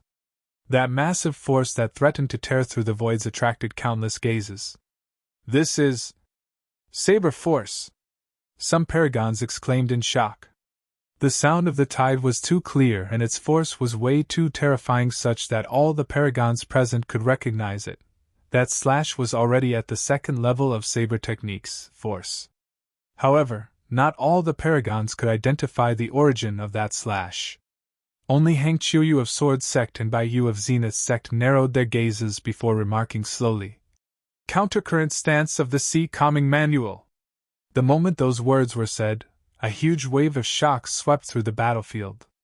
While not everyone was able to recognize the origin of that Saber technique, all of them have heard of the sea calming manual. It was the ultimate technique used by the first Saber Emperor to sweep across the world. Back in the ancient era, the Saber Emperor left Tianhuang mainland and traveled overseas. Right now, in the cultivation world, there was only a single successor of a place that knew of that Saber technique. Divine Phoenix Island! He's the successor of Divine Phoenix Island! No wonder he doesn't dare to reveal his sect badge! The major factions of the cultivation world were the 9 immortal sects, 7 fiend sects, 6 Buddhist monasteries, 5 heretical doctrines, 4 unorthodox groups, 3 aristocrat families, 2 islands and 1 palace. Among them, the 2 islands were established overseas and rarely set foot on Tianhuang mainland. Without much news, they were the most mysterious. Divine Phoenix Island was one of the 2 islands. Due to the relationship between the Saber Emperor and Sword Emperor in the ancient era, the feud between the 2 super sects, Divine Phoenix Island and Sword Sect, had also existed for a long time. Each time a successor of Divine Phoenix Island stepped foot onto Tianhuang mainland, it would naturally cause a huge commotion in the continent and bloodshed as well. He's the successor of Divine Phoenix Island? The last time a successor of Divine Phoenix Island appeared was 10,000 years ago. In the distance, the sealers muttered and frowned slightly. Everyone had heard the news of the Saber Mountain Spirit Sea disappearing and someone obtaining the inheritance of the Saber Emperor. However, it was impossible for someone to reach the level of force within such a short period of time. The only possibility was if it was the successor of Divine Phoenix Island who had cultivated the Tao of the Saber, since he was young and immersed himself in the sea calming manual for many years. On the battlefield, almost all the paragons believed that this burly man in linen clothes came from Divine Phoenix Island. However, Bai Yu of Zenith Sect had a grim expression and a dark gaze that lingered for a long time on Su Zimo. He did not know whether the successor of Divine Phoenix Island entered the ancient battlefield. However, he witnessed another cultivator obtaining the Saber Emperor's inheritance, and releasing Countercurrent in the same way personally. Be it in terms of appearance, attire, figure or even weapon used, the burly man before him was way too different from that green-robed cultivator. However, the 2 of them had similarities as well. They were both strong in physique and cultivated the countercurrent force. Furthermore, based on the green-robed cultivator's cultivation realm back then, it would make sense for him to be at 7 Meridian Foundation establishment right now. Most importantly, the burly man and green-robed cultivator were both related to Demoness Ji. Before Bai Yu could finish his thought, a change happened on the battlefield. Monk Ju Qin and Hollow Monastery's successor endured the greatest pressure faced with Su Zimo's attack, and they were extremely shocked. By now, it was too late for the both of them to stop. Clang! Clang! There were 2 loud bangs that happened at the same time. Before Hollow Monastery's successor could fall from midair, he was knocked flying by a massive force and thrown far away. His alloy steel rod was sent flying and he spat out a mouthful of blood as he fell onto the ground. Eyes tightly shut with a pale expression, he had already fainted. He was severely injured after a single attack. Yet another paragon had lost the rights to fight. Monk Juchen gripped his diamond staff firmly with both hands and used all his strength, channeling the spirit energy in his dantian to its limits. Opening his eyes widely, his blood chi surged and his body was covered with a tough layer as he chanted, "Indestructible diamond!" Thud! Thud! Thud! Even so, he could not stop the massive force and retreated continuously. With each step, a deep footprint would appear on the ground. After retreating 7 steps, Monk Juchen was still unable to steady himself as he fell on his butt with blood oozing from the side of his lips in a pathetic manner. Compared to Hollow Monastery's successor, he was only mildly injured and could still fight. Zimo did not stop after forcing back 2 paragons with a single slash. In a flash, he appeared on another side of the battlefield in the blink of an eye. Right now, Demoness G was in a perilous situation. She had just defended against Snowdrift Valley's Successor's flying sword, and Clear Heart Nunnery's Nun's flying sword was arriving. The angle of that attack was extremely tricky. It stabbed from the bottom of her waist and curved upwards. Demoness G's eyes and lips had a layer of frost on them, and her movements were sluggish. Just as the sword was about to strike her, a saber beam flashed through the battlefield. A figure appeared before her. It was a familiar sight. Swash! Zimo cut right into the battlefield and raised his saber once more. Unlike Countercurrent, this attack was extremely soft, as if ripples were forming on the surface of a lake as a shimmering light coiled Clear Heart Nunnery's Nun's sword inside instantly. Cling! Clang! There were a series of collisions. With each collision, the nun's face would turn paler. See Calming Manual, Ripple Stance. The ripple stance was as smooth as water, and once released, it would attack relentlessly until another saber beam flashed. The sword in the hands of the nun was repelled, and her exposed chest was met with a slash. Poof! Flashes of blood appeared. Ah! Exclaiming, the nun staggered in retreat as a bloodied wound appeared on her chest with blood flowing out. It was lucky that she had crushed a protection talisman earlier on, or that slash would have cut her into 2. Another paragon was forced out of the fight. Shoo! The sound of a sharp blade tearing through the air was chilling. Slashing in reverse, Zimo struck the incoming flying sword, and a layer of frost appeared on his saber. At the same time, the voice of Snowdrift Valley's Successor sounded. Frost Seal! A cold wind that seeped into one's bones struck Zimo, and he felt as though someone had poured a basin of cold water from above. Under the watchful gazes of many, a thick layer of ice could be seen forming on Zimo's body in a visible speed. Starting from his head, it spread gradually and covered his entire body. In the blink of an eye, Zimo was motionless as he maintained his previous saber stance with a frozen expression. He had turned into a lifelike ice sculpture. At the sight of that, some paragons heaved a sigh of relief. The strength that Zimo displayed was way too terrifying. Furthermore, it was so overwhelming that 3 paragons had fallen in his hands. Of the many paragons present, no one had absolute confidence of suppressing him. Good move, fellow Taoist Ling Han. It's no wonder why you're the successor of Snowdrift Valley. Amazing! To think that you froze the successor of Divine Phoenix Island instantly with a single frost seal. Some paragons praised one after another. Demoness G's heart sank as endless worry surged in her eyes. Without even purging away the frost chi within her, she shivered and wanted to head forth to rescue Zimo. It's too late. Ling Han, the successor of Snowdrift Valley, descended from the skies with her white robes fluttering. She declared coldly with a haughty expression. That's Snowdrift Valley's secret skill. Anyone that's struck by it will have their bloodlines and spirit energy frozen, and they'll die within 10 breaths. Is that so? Suddenly, a strange voice sounded from the battlefield.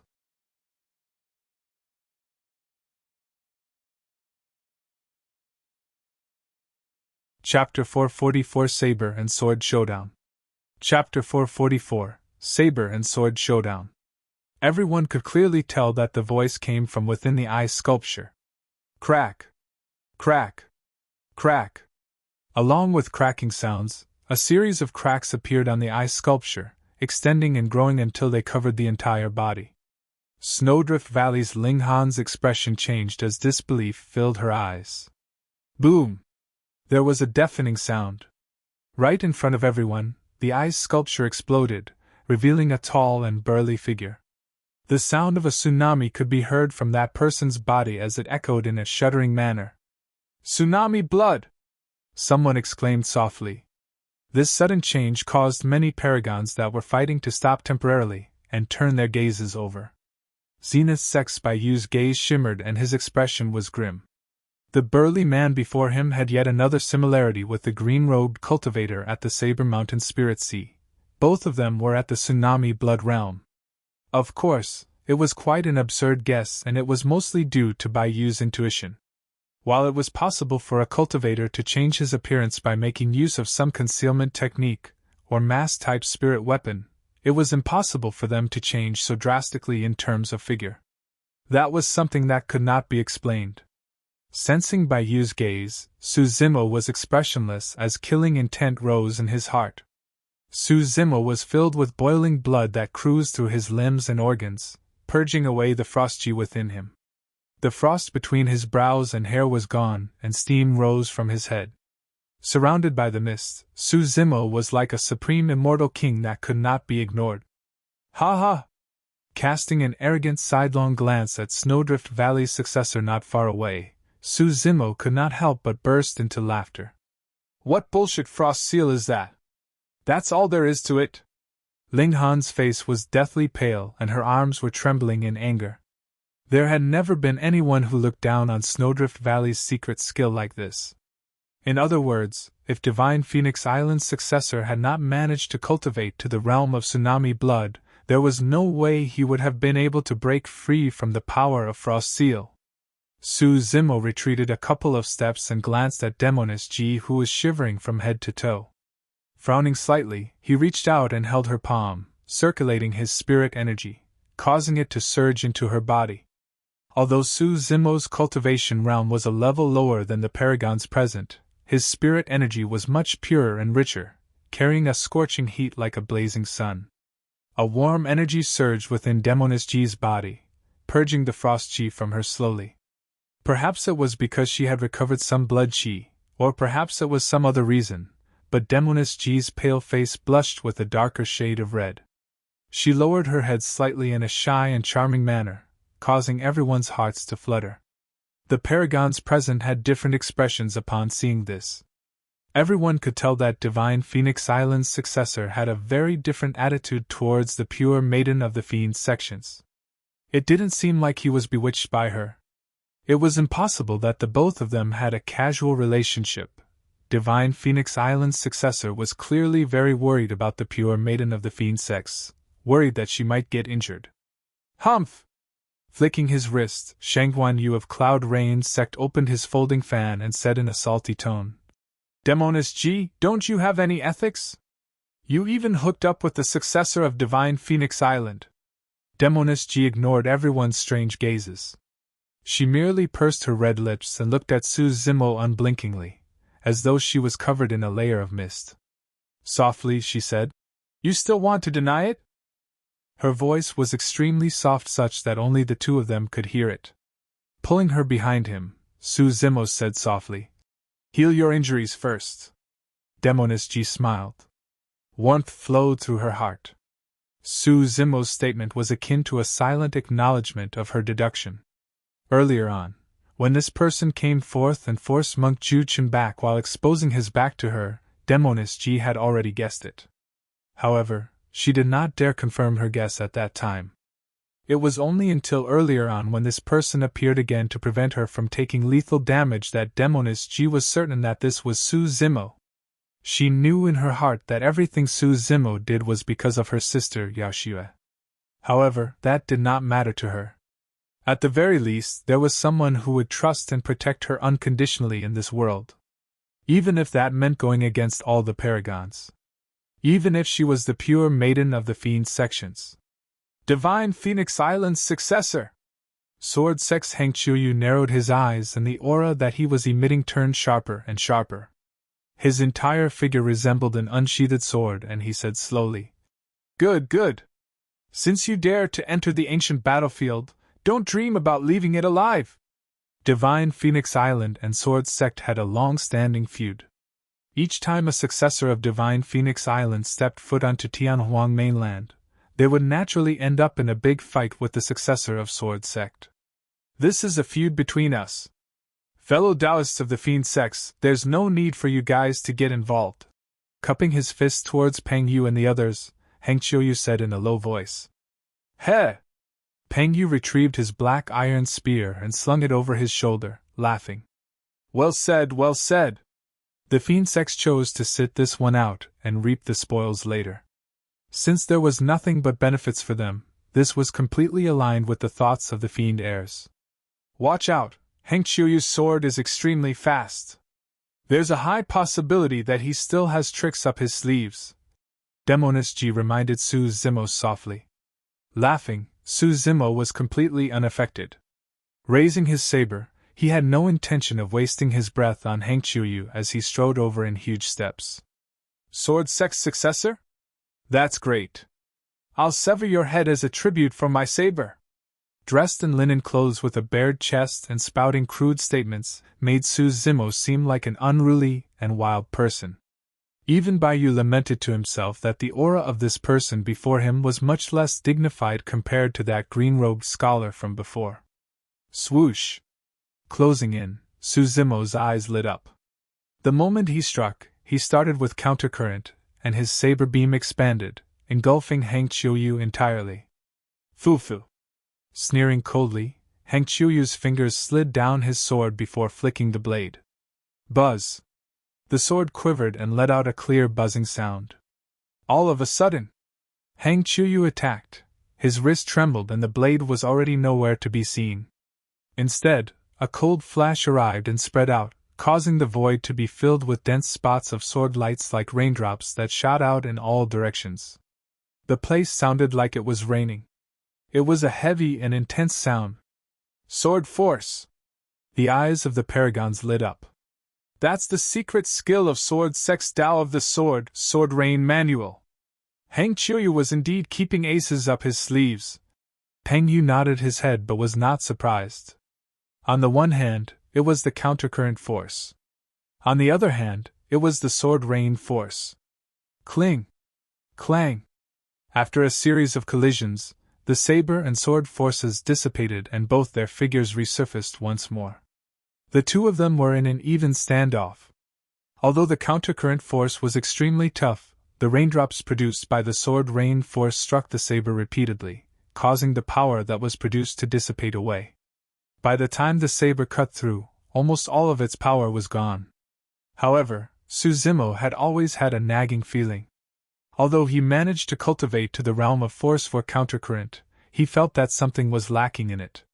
Notwithstanding the fact that Su Zimo was unable to produce the final stance of C Calming Manual, he had a feeling that something was lacking while he practiced his first 4 stances.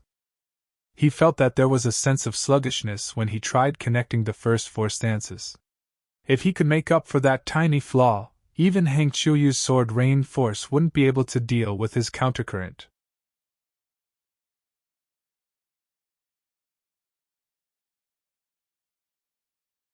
Chapter 445 3 Great Paragons. Chapter 445 3 Great Paragons. The many paragons frowned. Although it seemed like the clash between the saber and sword was even, in reality, Heng Qiuyu had lost slightly. Heng Qiuyu's startling sword was a perfect spirit weapon. Furthermore, to begin with, Heng Qiuyu was at 8 Meridian Foundation establishment, while the successor of Divine Phoenix Island was only at 7. It was clear who was better. You dare to step foot onto Tianhuang mainland to stir up trouble with just those capabilities? Scoffing coldly, Heng Qiuyu glared at Su Zimo with a provocative gaze as the sword in his hand shimmered faintly in the void. This is all I need to suppress you! Roaring in laughter, Su Zimo's bloodline churned and the sound of tsunami rumbled from his body. With a single stride, he appeared before Heng Qiuyu and made a slash. There were no fancy tricks as he simplified everything with a single slash. Coupled with the terrifying power of his bloodline, his sword beam expanded in a frightening manner as it tore through the void. Heng Qiuyu channeled his bloodline as well and his 8 meridian spirit energy burst forth. He was like an unsheathed blade that fused with his startling sword as one. Kill! Without retreating or dodging, Heng Qiuyu wanted to rely on his advantage in terms of cultivation realm to fight Su Zimo head-on. In the cultivation world, sword cultivators were acknowledged to be the strongest in terms of offense. The sword and saber collided in midair. Sparks flew everywhere as the sword chi and saber beam devoured one another mutually. The spirit chi between the two of them instantly entered a berserk state, torn into pieces by the sword chi and saber beam. Heng Qiuyu's sword was edged and extremely sharp. On the other hand, Su Zimo's saber was resolute and majestic. Clang! Clang! Clang! The sword and saber clashed relentlessly in midair. The saber light was cold and the sword shadows fluttered everywhere in a dizzying manner. This was a battle of strength without much technique involved. Su Zimo's eyes turned brighter as he fought fiercer while laughing into the skies. Well done, well done! You're quite capable to be able to withstand 10 slashes of mine. Again! As though fatigue meant nothing to him, Su Zimo's strength was increasing instead of decreasing despite that intense clash. Ta! Ta! Ta! With every single step he took, the ground would quake once and his aura would climb a step further, causing his sword force to turn stronger. Every single slash felt like a towering wave that was crashing from above, covering the skies. Hang Qiuyu was no longer taunting his opponent and looked grim. His arms were feeling numb, and his vision was blurring against the attacks. Those were signs of fatigue. This guy's stamina is like a bottomless pit. Why doesn't he have any limits? Hang Qiuyu was secretly shocked. If this continued, he would show signs of losing within the next 10 slashes. I've got to change tactics. At that thought, a resolute look flickered through Hang Qiuyu's eyes as he flicked his wrist. Instantly, his sword quivered and burst forth brightly with a sword light in midair. Spots of light shot over, shining in a bedazzling manner. That was a move from the Sword Rain manual which was used to affect the opponent's vision using sword light. In fact, it could even blind them momentarily, causing them to reveal fatal openings. However, it was a pity as a demonic glint flickered through Su Zimo's eyes. Lightening up, they were like 2 bright stars in a dark night, completely unaffected as they shimmered deeply. A single slash cut through, tearing through the light and colliding against the startling sword. Clang! Hang Qiuyu shuddered and his startling sword nearly flew from his hands. Upon seeing that, Monk Juchun, who was at the sidelines, frowned slightly. Mad Blade's vision and hearing are both extremely strong and his mental state is calm as a rock. I couldn't even affect him despite using my enraged diamond gaze and lion roar together. The Paragons felt their hearts skip a beat. Everyone thought about how difficult it would be for them if they had to be faced with the enraged diamond gaze and lion roar together. Yet, the successor of Divine Phoenix Island was completely unaffected. Something is amiss. Ao Yusio of Purple Firmament sect had extremely strong vision, and he could see the situation clearly. With a grim expression, he remarked suddenly, Hang Qiuyu's going to lose. On the battlefield. Hang Qiuyu's expression was dark as he retreated endlessly. He could retaliate no longer. On the contrary, Su Zimo's saber beam was intensifying as he advanced, shrouding Hang Qiuyu within it. In less than 10 moves, a victor would be decided if the battle continued as such. Shoo! Suddenly, a shuddering sound tore through the void. A purple chi flew over. 7 purple chis tore through the air and combined in the void, forming a gigantic purple longsword with a might so brazen that it was stifling. Ao Yusio of Purple Firmament sect had struck. After all, Divine Phoenix Island was alone overseas and rarely appeared on Tianhuang mainland. Their impact on the cultivation world was far inferior compared to Sword Sect. Furthermore, Sword Sect was one of the 9 immortal sects at the end of the day, and enjoyed a good relationship with many other sections. Purple Firmament sect was one of them. The purple sword advanced with a torrential power, as though an emperor had descended with a sharp aura. Su Zimo had no choice but to pause in his tracks. If he continued hunting down Hang Qiuyu, he would definitely be struck by the purple sword and he would be severely injured even if he managed to survive. Su Zimo's expression was indifferent, as though he had already predicted this. Retracting his saber, the direction of his blade steered and released the vortex stance of the sea calming manual. A contorting force burst forth from the saber and collided heavily against the purple sword. Quivering, the purple sword was almost sent flying. Su Zimo's figure trembled, but he maneuvered himself gently with his movement technique and descended on the ground. With the breathing room, Hang Qiuyu managed to escape and he was drenched in sweat as he panted slightly. Standing beside Ao Yuxiao, they formed a triangular arc to stand off against Su Zimo. This fight is between Divine Phoenix Island and Sword Sect. As one of the 9 immortal sects, Purple Firmament Sect isn't going to respect the laws of the pugilistic world and intends to bully with numbers? Demoness G was originally recovering from her injuries at the sidelines. However, she could not help but frown when she saw this and questioned loudly. Right now, we're fighting for the human Emperor's palace. There's no laws of the pugilistic world to speak of. Aoucio was expressionless as he beckoned to retrieve the purple sword in midair. Since the successor of Divine Phoenix Island dares to step foot onto Tianhuang mainland, he should be prepared to receive a challenge from the successors of all the major sects. Cut the crap. Since you want to fight, I'll include you as well. Laughing loudly, Su Zimo raised his saber and strode forward. Instantly, his saber beam expanded and engulfed Ao Yuxiao and Hank Qiuyu completely. He was taking the initiative even in a 1-against-2 situation. The Paragons felt their hearts skip a beat. Such guts! Overlord Palace's Peng Yu's eyes shone brightly as he said in a slow manner. He has the guts, but we don't know whether he can survive this. Shengguan Yu of Cloud Rain Sect sneered. Zenith Sect Spy Yu had a grim expression as he kept his gaze on Su Zimo the entire time in deep thought. On the battlefield, the sound of tsunami coming forth from Su Zimo's body rumbled louder and louder, as though thunder was crackling from within. His power of bloodline was shocking and his stamina was enduring. Even after battling for more than 10 rounds, Su Zimo was able to get an advantage in a 1 versus 2 situation, suppressing Ao Yuxiao and Hank Qiuyu completely. The two of them were looking grimmer by the moment. Fellow Taoists, do not worry! Here I come! Monk Juchen, who was initially standing by the sidelines watching, saw that the situation was not going too well. Wielding his golden bell in his left hand and his diamond staff in his right, he hollered and joined the battlefield fiercely. The 3 of them could practically be considered as the 3 strongest paragons among the immortal and Buddhist sects. You're tuning into the Phoenix Knights YouTube channel. Don't forget to subscribe and join us on this journey to catch the most captivating stories.